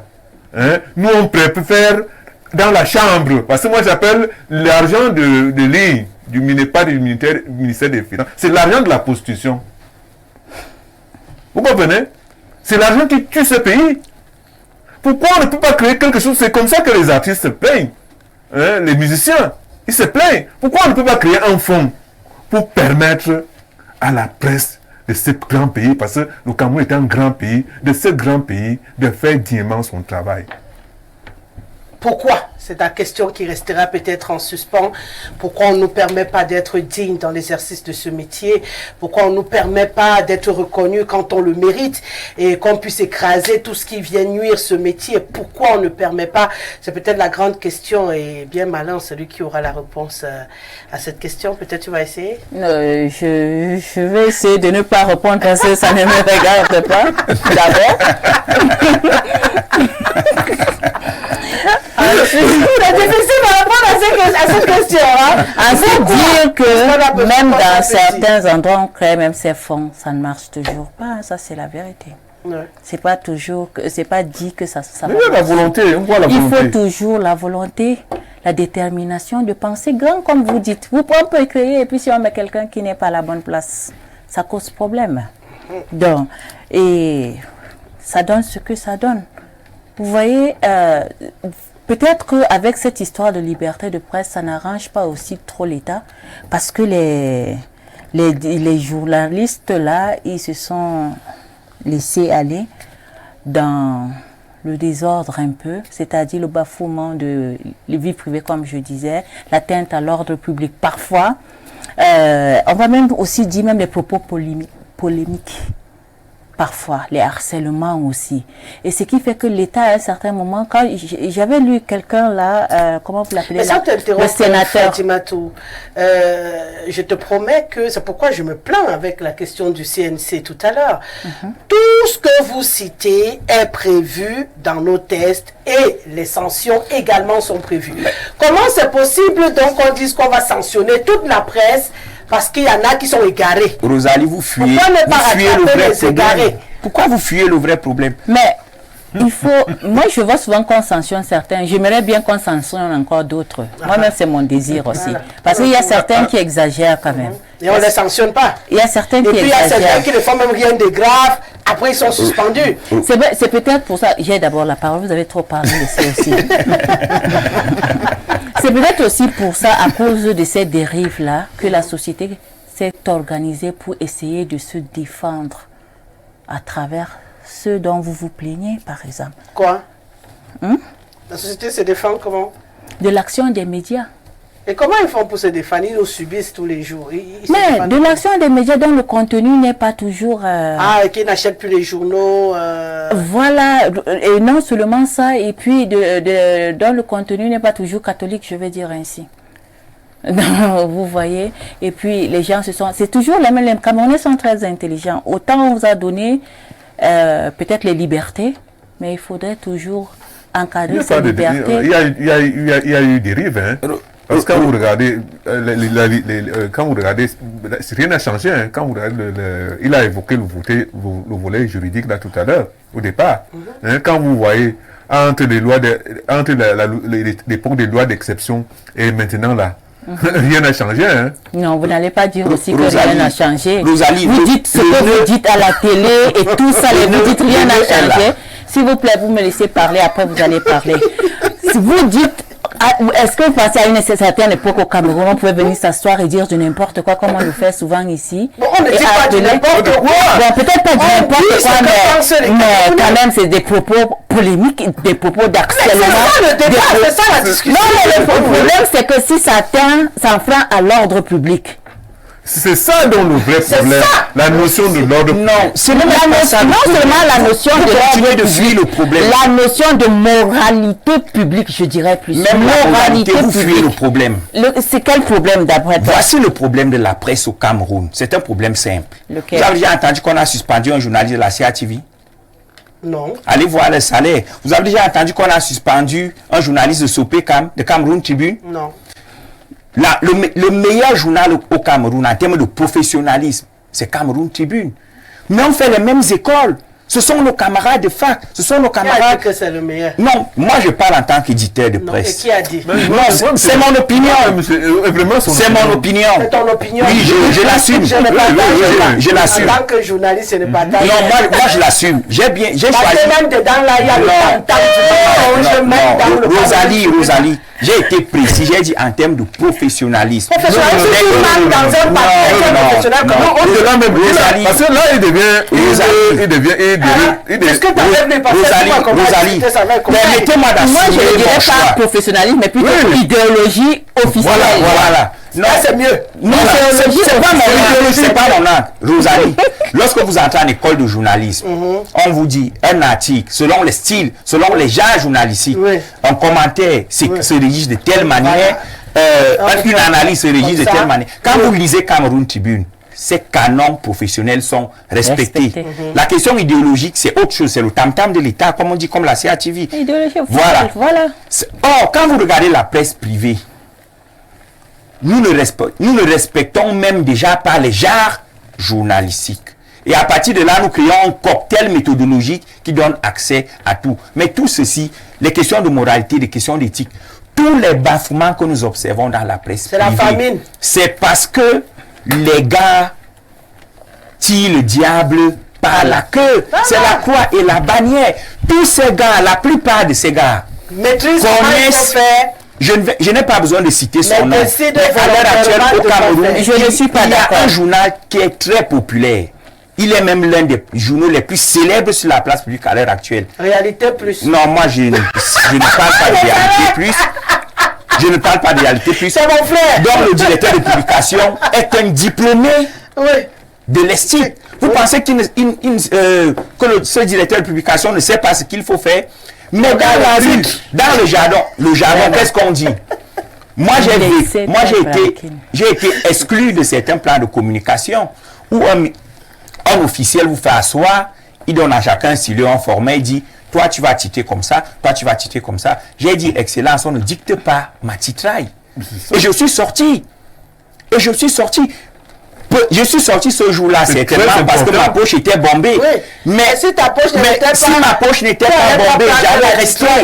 Il faut que l'État nous fasse confiance, Rosalie. Si l'État met les moyens dans la presse, parce que ça crée d'abord les emplois. Regardez tous les enfants qui sortent des écoles, qui choisissent la filière journaliste, que l'État nous fasse confiance, comme il fait confiance aux avocats. Est-ce que tous les avocats du Cameroun sont anti-régime? Il y a beaucoup d'avocats qui sont pro-régime, qui sont même dans le RDPC. Pourquoi l'État craint tant les journalistes? Il faut que l'État sache que c'est à son avantage d'assainir les milieux.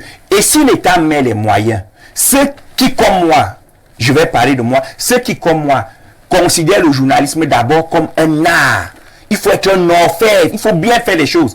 Nous allons combattre l'ivraie de notre corporation. Parce que nous avons le droit de faire rêver nos enfants. Mais en ce moment, ils ne nous permettent pas de faire rêver. Quand tu rentres chez toi et que tu ne peux pas offrir les rastas à ton épouse parce que tu as la moralité, mais elle va te quitter. Combien de femmes ont quitté des hommes démunis mais qui ont le sens moral? Quand ta fille t'attend avec le vélo qu'elle a demandé depuis... Alors, vous ne pouvez pas, quand la famille n'a point d'oreille, un homme qui a faim et un homme qui a perdu sa dignité, et lorsque vous avez perdu votre dignité, la vulnérabilité dans laquelle vous vous trouvez vous empêche de rester intègre. Parce que la dernière option qui vous reste, si vous voulez rester intègre, c'est que vous allez mourir. Mais on n'est pas venu, nos parents ne nous ont pas accouchés pour mourir d'aussitôt. Donc, c'est un plaidoyer à l'endroit de l'État. Faites confiance aux journalistes. Parmi nous, il y en a, et nous sommes les plus nombreux qui voulons faire ce travail dans les règles de l'art. Je connais une personnalité de la République qui m'a dit, je suis aussi là pour vendre mon média, qu'au Cameroun, après mutation, en termes de titrail, c'est la République Presse. Et c'est un professeur de journalisme. Chaque fois que ce papa m'appelle pour me féliciter après une titraille, ma journée est bonne. Et pourtant, mes meilleures titrailles ne sont pas celles qui me rapportent de l'argent. Mais c'est une reconnaissance du maître. Embellit mes journées. Je cours toujours mon temps. Tu réussis encore à ressentir cette émotion que moi aussi je ressens lorsque je peux être cité un exemple quelque part, parce qu'on a encore la passion de ce métier. On n'a pas encore perdu notre âme. La passion et la vocation. Le jour où on perdra notre âme, je te jure que même les félicitations ne nous diront plus rien. Tant que la marmite sera en train de bouillir.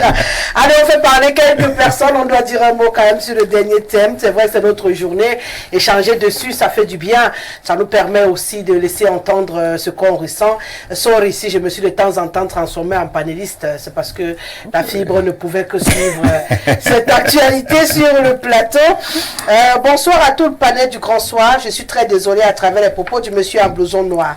Donc, qu'il nous laisse, même s'ils viennent même dans nos douches, on va voter. C'est Mama depuis Anguissa.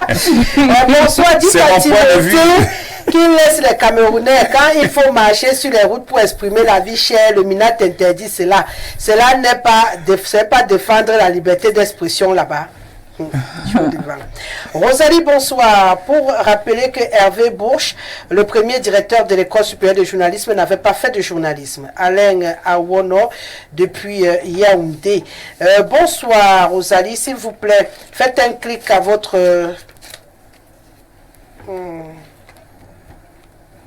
Ah, d'accord. Saïd de Garoua qui disait que les noms ne reviennent pas à tout moment et il voulait que je fasse un clic à mon technicien pour qu'il mette plus les noms parce que jusque-là, il n'avait pas encore le nom de Fadimatou Pabé. De la chamane Fadimatou, dont il voulait avoir le nom. Il dit pardon, s'il te plaît. Quand il ne met pas le nom de la dame qui est sur ton plateau. Donc, elle s'appelle Fadimatou Pabé. Et Guy Fernand, il faut mettre le nom de Fadimatou. Hein. Faut pas bloquer mon frère Saïd qui est devant l'écran et qui a besoin de bien dormir cette nuit. Tu l'empêches comme ça d'avoir le nom comment. Bonsoir à vous sur le plateau, très belle émission, courage à vous. Depuis, je ne vois pas la maman, elle n'est pas où voter, c'est un devoir. Bonne émission. Daniel de Borne 10 Odia, elle est en ce moment en Côte d'Ivoire. Elle nous revient très vite. Elle a fait un peu le tour du monde. En ce moment, elle est du côté de la Côte d'Ivoire où elle est grammaire. Donc, elle jouit un tout petit peu de son petit-fils Joshua à qui je fais un câlin ce soir. Elle nous revient très vite. D'accord. Bonsoir Rosalie, que raconte le DP en blouson cuit? On retrouve les populations dans leur chambre, même s'il ne faut pas pour qu'elles aillent s'inscrire sur les listes électorales. On va seulement le faire. On connaît pour qui il roule en tout cas. Nous continuons le chemin vers les inscriptions. C'est moulu depuis Yaoundé. Tu es venu chercher les problèmes. Bonsoir Rosalie. Tu vois ce que je te dis souvent. Tu dis non. Il y a les gens qu'on doit prendre, certaines personnes avec les mains sur le plateau seulement. Dites au monsieur en cuir là, qu'on va même suivre les gens aux toilettes pour qu'ils s'inscrivent, même les listes sur les listes électorales. On va même maltraiter les Camerounais. On nous maltraite tous les jours ici, il ne dit rien. C'est terrible, hein? Et il vient dire qu'on va harceler les gens. Merci pour ton intervention sur ce sujet, maman Rosalie. Bonsoir Rosalie, les églises est réveillées et les témoins de Jéhovah nous agressent chaque jour dans nos domiciles, dans la rue. Pourquoi votre panéliste en blouson là ne s'en plaît pas? C'est un supporter du R. Les inscriptions massives, les jeunes forcément. On va seulement assurer. Thierry Dekounou. Le R est tout gagnant. L'augmentation du taux de participation. Bonsoir madame. L'inscription massive sur la liste électorale met très mal à l'aise les partisans du pouvoir. Hervé Demimba. Non, c'est faux. Pas du tout. Bonsoir au panel. Débat intéressant. On est juste étonné que les mêmes gens qui ont critiqué le MRC d'avoir boycotté les élections sous prétexte qu'il avait l'obligation de voter s'offusquent aujourd'hui de voir les citoyens assiéger les CAM pour s'inscrire sur les listes électorales. Bonsoir Rosalie. Nous constatons que lorsque les témoins de Jéhovah viennent toquer, personne ne se plaint. On dirait, c'était le premier, j'avoue qu'il a sauvé le premier sujet là, ça les a intéressés encore plus parce que la presse c'est d'abord nous. Là, c'est tout le Cameroun. Viennent toquer, personne ne se plaint. On dirait que l'inscription massive énerve beaucoup le régime en place ainsi que ceux qui soutiennent ce régime. Chaque Camerounais doit normalement décider de ceux qui vont diriger leur destin. La souffrance des Camerounais ne vous inquiète jamais, mais vous semblez vous préoccuper des Camerounais maintenant. Fatima depuis Garoua. Bonsoir Rosalie. S'inscrire est un devoir. Ceux qui font du porte-à-porte font un travail remarquable qui devrait être encouragé. Ces personnes qui travaillent dans le but de décourager les Camerounais à ne pas s'inscrire doivent être traduites devant les tribunaux. Ce monsieur sur le plateau est dangereux pour le Cameroun. Thierry depuis Douala. On va partir du côté de la Guinée équatoriale. Madame Rosalie, bonsoir. Vous êtes le prototype du journaliste hors pair. Vous êtes l'échantillon du journaliste engagé et libre. Vous avez bien fait de recader le monsieur en blouson cuir. On va s'inscrire. C'est Blaise depuis Bata, en Guinée. Bonsoir la Rose. Bien que le vote soit un devoir moral au Cameroun, l'on ne se sent pas toujours obligé d'aller voter. Depuis la venue de la démocratie, depuis que le monde vote, est-ce que cela a empêché les guerres, les ventes d'armes, les injustices, les déséquilibres sociaux et toutes les inégalités que subissent les humains? Le monde est géré par un lobby de vieux blancs puissants qui décident de notre survie. Rosalie, tout est fait et établi depuis la nuit des temps. Il n'y a rien de nouveau sous le soleil. Les politiciens luttent pour leurs intérêts et non pour les libertés des peuples. Aller voter ne changera pas ma vie. Seule la foi en Christ nous sauvera de ce monde ignoble et triste. Cyril, depuis Douala. Bonsoir, s'il vous plaît. La dame qui représente le RDPC défend quoi comme ça? Est-ce qu'elle doit vivre toujours au Cameroun après Biapo? Les Camerounais ne parviennent même pas à avoir 500 francs par jour pour se nourrir. Est-ce qu'elle connaît le moment de ce qu'est devenue la jeunesse camerounaise de nos jours? Je ne comprends pas très bien. Qu'est-ce qu'elle a défendu? Elle a défendu quoi? Je ne comprends pas. Ce que vous dites, parce que je ne sais pas, il faut déjà nous dire ce qu'elle a défendu, et puis on va mieux comprendre toute la litanie qui fait 5 pages et que je ne peux pas lire jusqu'au bout. Bonsoir Madame Rosalie, je voudrais dire au DP de la République Presse qu'il est malsain pour un journaliste de son rang de chercher à désinformer les masses au détriment des intérêts égoïstes. Suivez mon regard. Il doit retenir que les Camerounais ne sont plus dupes, car pendant plusieurs années, le régime qu'il semble vainement défendre a tout fait de décourager les citoyens à exercer leurs droits civiques et citoyens en usant des méthodes peu orthodoxes pour rafler tous les suffrages occasionnés en son sein. Dis donc à ce monsieur que pendant les 22 ans de règne de feu Amadou Ahidjo, alors qu'on n'avait qu'un seul parti politique reconnu, l'UNC, tous les Camerounais et toutes les Camerounaises en âge de voter avaient l'obligation de présenter leur carte d'électeur lors des contrôles routiers sous peine de sanctions conduisant à une contravention. Mais je l'ai proposé. Sur les listes électorales n'est donc pas obligatoire. Qu'est-ce qui pouvait justifier un tel agissement à cette époque? De toutes les façons, toutes les jérémiades qui viennent du ministère de l'AT et de ses adeptes montrent tout simplement que la peur a changé de camp. On va s'inscrire. Elie depuis... Ça ne va rien changer, moi je vous le dis. Bonsoir Madame Rosalie ainsi qu'à votre riche panel. Le grand Rabarabi avait chanté. De quoi avez-vous peur? Vous avez peur de quoi? Les gens qui disent appartenir à un parti politique ayant une implantation territoriale territorial national parle de harcèlement lorsqu'il faille inciter les masses populaires en léthargie depuis des décennies à s'inscrire massivement sur les listes électorales. De quoi ont-ils peur? Pour environ 30 millions d'habitants au Cameroun, nous voudrons qu'un dirigeant en 2025 qui jouisse de la légalité et de la légitimité. Landry Paulo, depuis les berges de l'océan Atlantique, ACRI. Lutter d'abord pour l'abaissement de la majorité On électorale. s'en va au Gabon. Ceux qui vous votent pouvez répondre aux téléspectateurs. Non, c'est un débat. Ceux qui votent à quel âge? avec les téléspectateurs.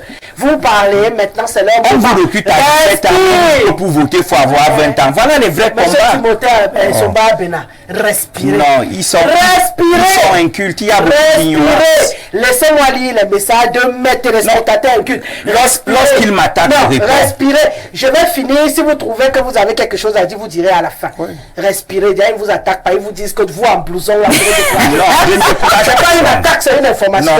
Bonsoir à vous sur le plateau. n'a pas à dire à un panéliste qu'il est dangereux ou qu'il est malsain. Restons courtois. Dans la divergence. Parce que là, tu nous reprends un peu beaucoup de temps aussi. Non. Si tu vas intervenir à chaque fois, ça va pas être cool. Hein? Rosalie, faut discipliner les téléspectateurs. Laissez-moi lire le message. Je vais vous donner 1 minute à la fin pour vous défouler. C'est comment? C'est aussi le travail de mon plateau aussi. Tu écris ta presse là-bas. Je ne viens pas te dire comment faire ta presse. Ici, là, respire et respecte le fonctionnement de mon plateau. Et à quoi? Voilà. Je respire. Voilà. On y va. C'est leur moment. Bonsoir à vous tous. Je te rappelle quand il ne lit pas comme ça, il ne dort pas la nuit. On m'écrit pour me dire que tu n'as pas lu nos messages. Bonsoir à vous tous sur le plateau. Un big up à Madame Denise Epote-Ndoumbe, Monsieur Charles Ndongo et Monsieur Eric Tiendier et au feu ministre Henri Bandolo. Pour lui, des journalistes qui méritent d'être... C'est TV. Bonsoir, jolie Rosalie, et bonne commémoration à toi et à tous tes collègues. Ils sont très percutants, mais il me semble qu'ils occultent la vérité, qui est un problème de gouvernance institutionnelle qui a fait prospérer le journalisme à gage, soutenu par des réseaux mafieux. Soyez en conséquent, le jour où vous faites une publication qui touche un réseau plus fort que votre réseau, vos collègues commencent à parler d'atteinte à la liberté de la presse. Rosalie, s'il te plaît, le numéro de Madame Fadimatou, je vais la gâter avec de l'argent. La beauté des femmes camerounaises va nous tuer. Vive le continent. Jean Akak. Voilà, oui, j'ai donné le nom. Allez, on met le cadre du côté de l'Italie. Bonsoir Rosalie et au panel. Je voudrais vous demander une faveur. Je cherche à rentrer en contact avec une amie de longue date, Mbele Linda. Si elle peut écouter ce message, qu'elle vous contacte et vous lui laissez passer mon numéro. Merci. En ce qui concerne la liberté de la presse, donc Mbele Linda, c'est elle en direct Basile te recherche depuis Ferrara en Italie. Donc, il faut vite écrire, Linda. Ça, c'est les recherches qui sont bien. En ce qui concerne la liberté de la presse, il est certain qu'aucune presse n'est libre nulle part. Il existe des journalistes libres et je vous compte parmi les quelques-uns qui exercent au 237. Lorsqu'on voit comment la presse peut se vanter d'avoir mis la pression sur le cas Martinez-Hugo, on se demande pourquoi ça n'a pas été autant pour Ouazizi ou l'ABB ou beaucoup d'autres et pourquoi la presse ne met presque aucune pression pour les milliers d'autres faits qui ont lieu chez nous comme Glencore. On a l'impression que c'est aux oubliettes. Des scandales se suivent et semblent juste animer la galerie. La liberté s'arrache et ne se donne pas. C'est un dobo depuis Ferrara qui nous écrit ce soir. Waouh, Rosalie dans une tenue de détente d'été. La belle Fadimatou, églisienne de la mission étatique du R. Mon ami Obama dans des lamentations financières de faits politiques. Timothée qui en redemande plus sûrement pour un bien-être social dans la corporation. Le vote est conditionné par l'inscription. Voilà. Waouh, pauvre Zogo, dans des bourdonnements et rebondissements médiatiques de différentes lignes éditoriales, le choix se pose avec acuité dans ce corps de métier où l'on a ceux qui font dans la diffamation, d'autres dans des salamalek et enfin une trajectoire journalistrone, nutritionnelle, ignorant l'éthique et le respect d'autrui. Malheureusement, la mort est programmée dans des investigations, touche une horde de voyous à col blanc plongés dans la malgouvernance et faisant usage de leur marteau pour tuer un moustique et vivre plus tard des Zogo. Zongoguet, une image judiciaire en sorcellerie. C'est ma sœur Thomas. Je vous rappelle que Henri Bandolo et Ben Bengue ont été grands autodidactes. Bien entendu. Bonsoir Rosalie, bon débat pour la lutte de liberté de la presse. Passez mon bonsoir monsieur Esomba Abena, avec qui on a passé de bons moments au niveau du petit marché Odia. C'est Ebanguigno. il se souviendra de moi. Je me souviens, frère. Au Cameroun, un bon journaliste, c'est celui qui cire les pompes du régime en place. Une presse est capable de publier un matin qu'un poisson a été sauvé de la noyade par un serpent.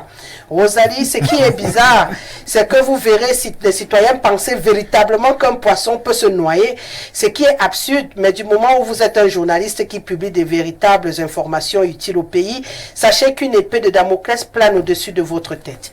Martinez Zogo, Samuel Ouazizi et autres en savent quelque chose dans leur tombe. Gauthier depuis Mindon à Yaoundé. J'aime bien cette image-là. Le poisson qui se noie et qui est sauvé par le serpent. Bonsoir le plateau, que le monsieur en blouson sous le soleil cesse de raconter ce qu'il raconte. On nous faisait comprendre avant que le vote est une obligation. Mais maintenant, comme les Camerounais veulent aller s'inscrire massivement, on nous fait comprendre que le vote n'est pas obligatoire. Je profite pour dire que je suis déçu par ce monsieur qui n'a rien à dire, mais qui empêche les honnêtes personnes de s'exprimer. Parlons de la presse camerounaise. Vous n'êtes pas un exemple.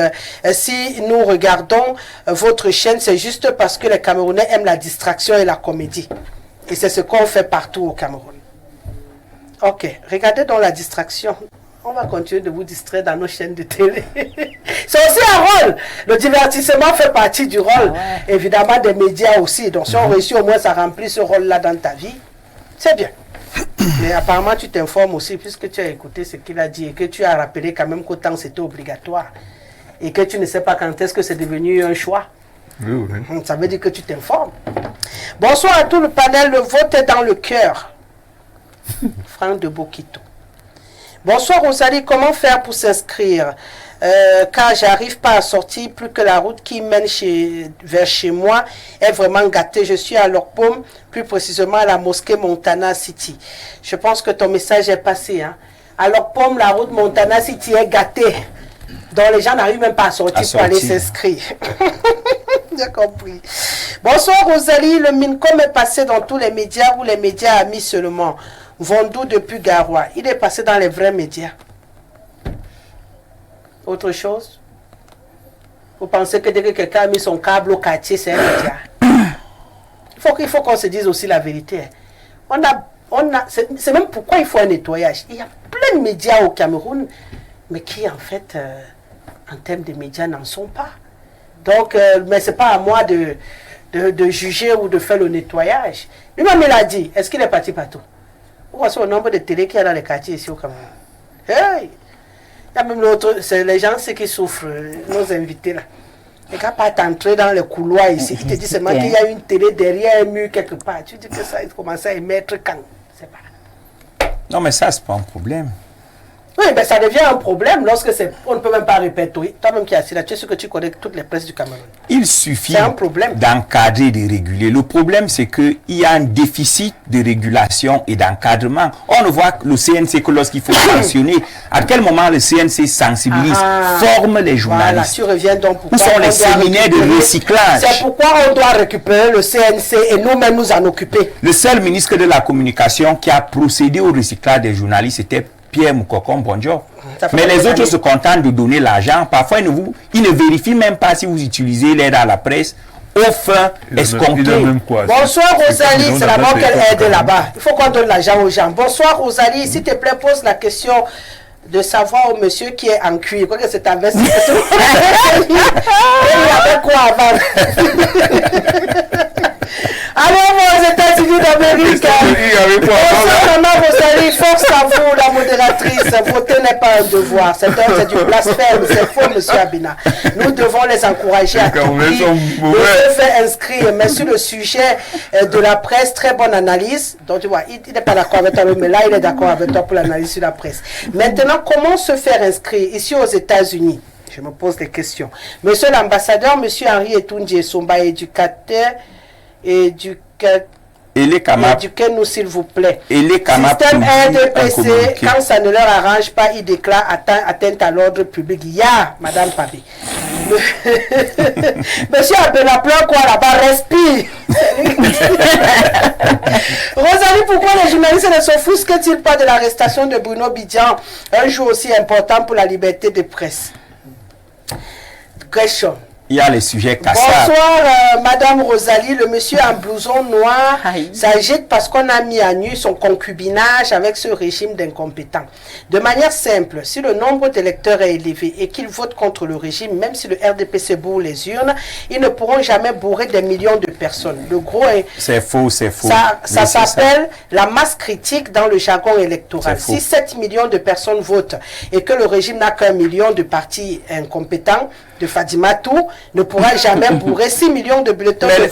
Même un enfant que vous comprend ça depuis Emana.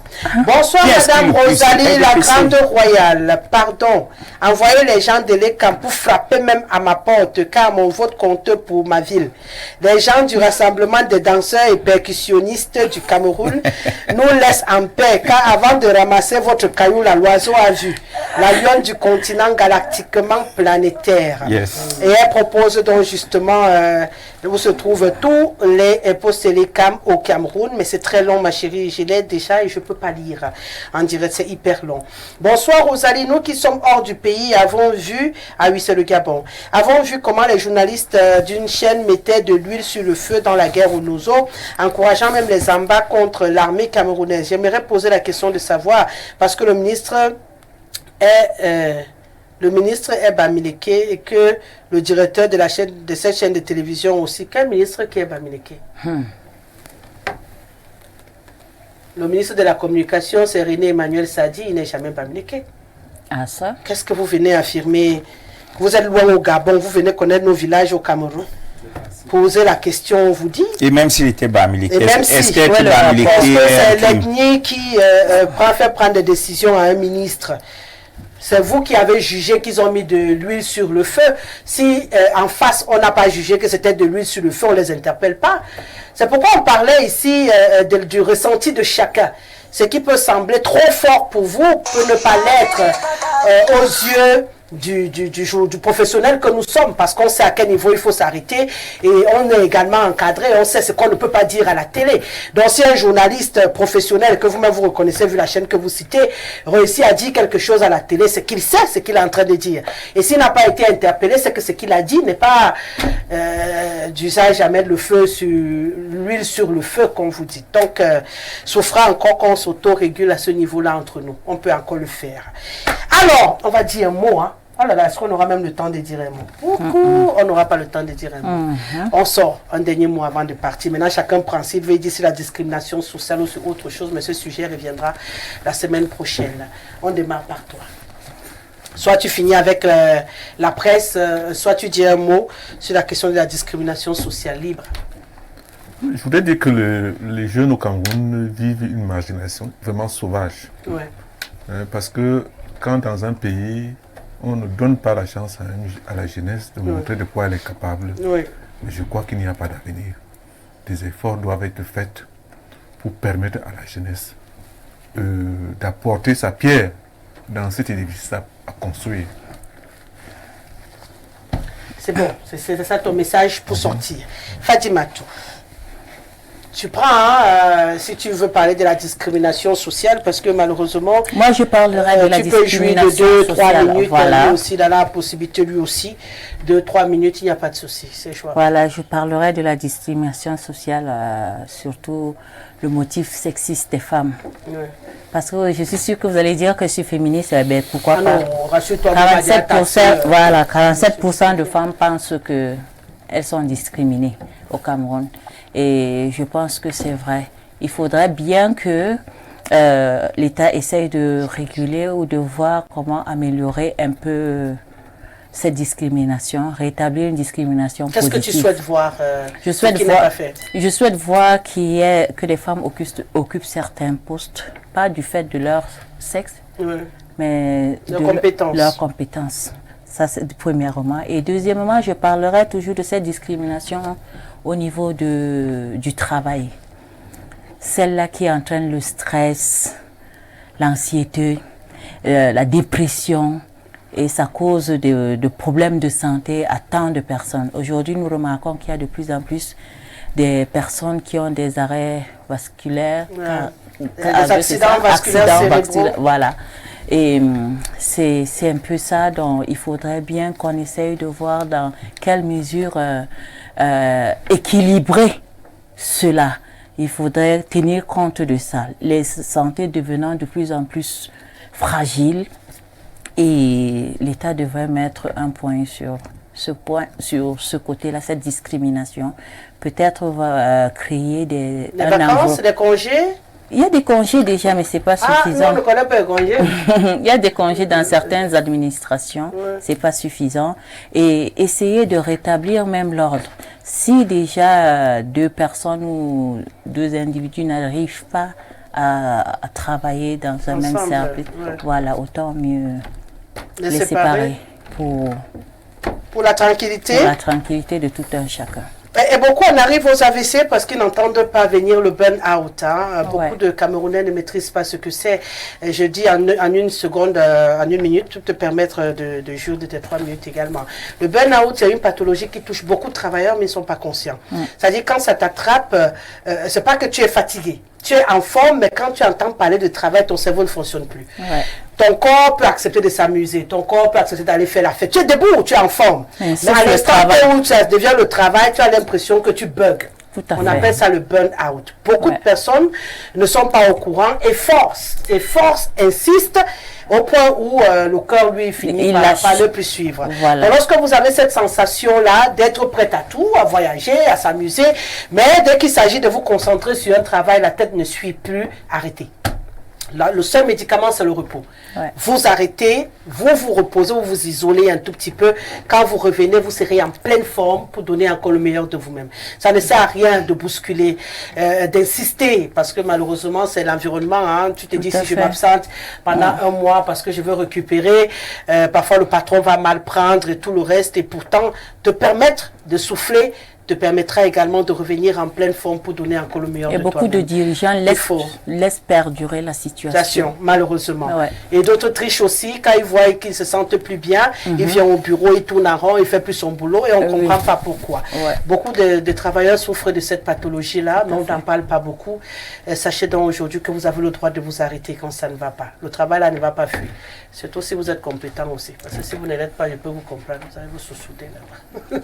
Bon, je pense que de vos 3 minutes. La presse n'est pas l'article de la mort. La permissivité que l'État a garantie, qui permet d'avoir un foisonnement des médias, est la preuve que la presse n'est pas l'article de la mort. Mais les conditions d'exercice peuvent être améliorées et la balle est entre les mains de l'État. Moi, je ne pense pas qu'il y ait des discriminations sociales au Cameroun. J'observe plutôt des inégalités sociales.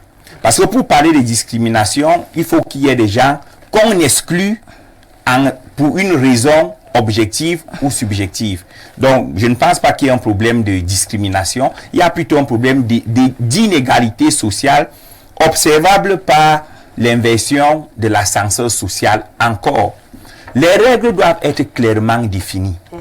Je dois sortir de chez moi en me disant, je veux être magistrat.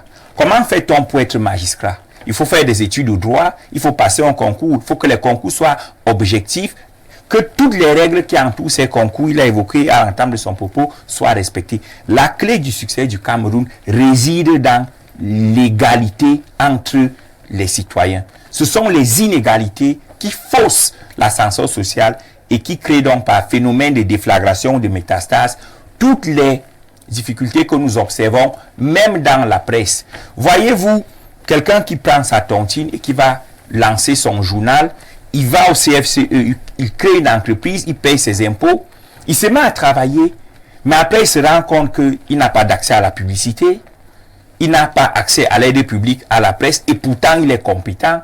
À la fin, lorsqu'il tombe, il va se sentir discriminé, alors que le réel problème est ailleurs, c'est le problème de l'équité dans la distribution des fruits. Cette équité, ce n'est pas une discrimination. Soit on opte pour le modèle socialiste. Non, je vous demande donc, cette injustice, ce manque d'équité, c'est pas une discrimination? La discrimination se veut intentionnelle. C'est pas intentionnel. Une volonté. Quand on vous voit travailler, on sait que vous méritez quelque chose, on ne vous donne pas. C'est pas intentionnel. On n'a pas un problème contre moi. Le problème, c'est que la société est sous l'emprise des inégalités. Et qui déclenche non, mais la discrimination, c'est autre chose. Non. Par exemple, les communautés qui pratiquent l'endogamie créent une discrimination matrimoniale. Parce qu'on vous dit, n'épousez pas tel enfant issu de telle communauté. Là, c'est une discrimination claire. Mais l'inégalité sociale peut engranger des discriminations. Par contre, les discriminations ne sont pas un phénomène étatique. C'est qu'il met l'accent sur le côté juridique. Parce que, Rosalie, les minutes sont passées. L'État camerounais, l'État camerounais n'a pas mis sur pied une politique de discrimination sociale. C'est ce que je veux faire comprendre. Est-ce que quand on parle de discrimination sociale au Cameroun, on a besoin que ce soit l'État qui mette sur pied? C'est une situation qui se vit. Elle a cité des cas au féminin. Si on aura le temps sûrement la semaine prochaine, on vit le débat. C'est un sujet hyper important. On va vraiment l'étaler. Et là, vous comprendrez qu'on a beaucoup de discrimination au Cameroun, et c'est chacun qui ressent. L'handicapé qui ne peut pas monter l'étage pour aller faire signer son papier parce qu'on n'a pas mis la rampe, il n'est pas discriminé. Discriminé. Donc, il y a beaucoup. On aura l'occasion, je t'appellerai d'ailleurs, tu viendras. C'est une lecture à double volet. Il y a le volet objectif et il y a le volet subjectif. Pas tu dis qu'elle n'a pu t'appeler. Non, on a besoin, il faut parler. C'est une question. Bonsoir madame, j'aimerais savoir si la suspension des agents de la mairie a été levée. Parce que ceux de la mairie de Kola Famba ont repris le travail. Il y a même encore eu un mouvement ici en Kouaban. Ces agents de mairie de Kola Famba disent à qui veulent l'entendre qu'ils sont de retour. On se demande où va le pays. Chaud. Bonsoir à vous tous sur le plateau. S'il vous plaît, quel est l'âge pour créer un parti politique au Cameroun? Marès depuis Fumban. Mon frère. Donc tu veux dire aussi créer ton parti. Va d'abord t'inscrire sur la liste, tu votes. On va voir. On est fatigué. On a après de 400 partis. Le président du parti, l'Action, a 32 ans. Nous, on ne veut plus les partis. Les 400 qu'on a déjà là, c'est bon pour nous comme ça. Maintenant, on a adhéré seulement dans les autres partis là. Nous, on va même bagarrer pour filtrer. Et inscrivez-vous sur les sites électoraux suffisent dans ce pays. Voilà. Et prenez la peine d'aller vous inscrire. Merci Fatima Toumpabe. Merci à Timothy Somba Abena. Et merci à Alfred Obama qui était avec nous ce soir. Ismaël, merci pour toute la semaine. Repose-toi très bien. Reviens-moi en forme lundi. Merci à Felongui qui est au mixage vidéo et à ceux qui l'ont précédé pendant la semaine, Anissé Nomo et Célestin Tomo, endeuillé qui ira donc enterrer son paternel ce week-end. Beaucoup de courage à lui. Et bien entendu à Robert qui est également malade. Majesté Robert à qui je fais un clin d'œil ce soir. Prends soin de toi.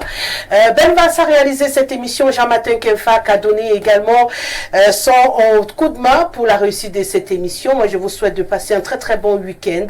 On se retrouve lundi avec le même bonheur et le même plaisir. Respect, monsieur Dudoneva. Bonne suite de programme.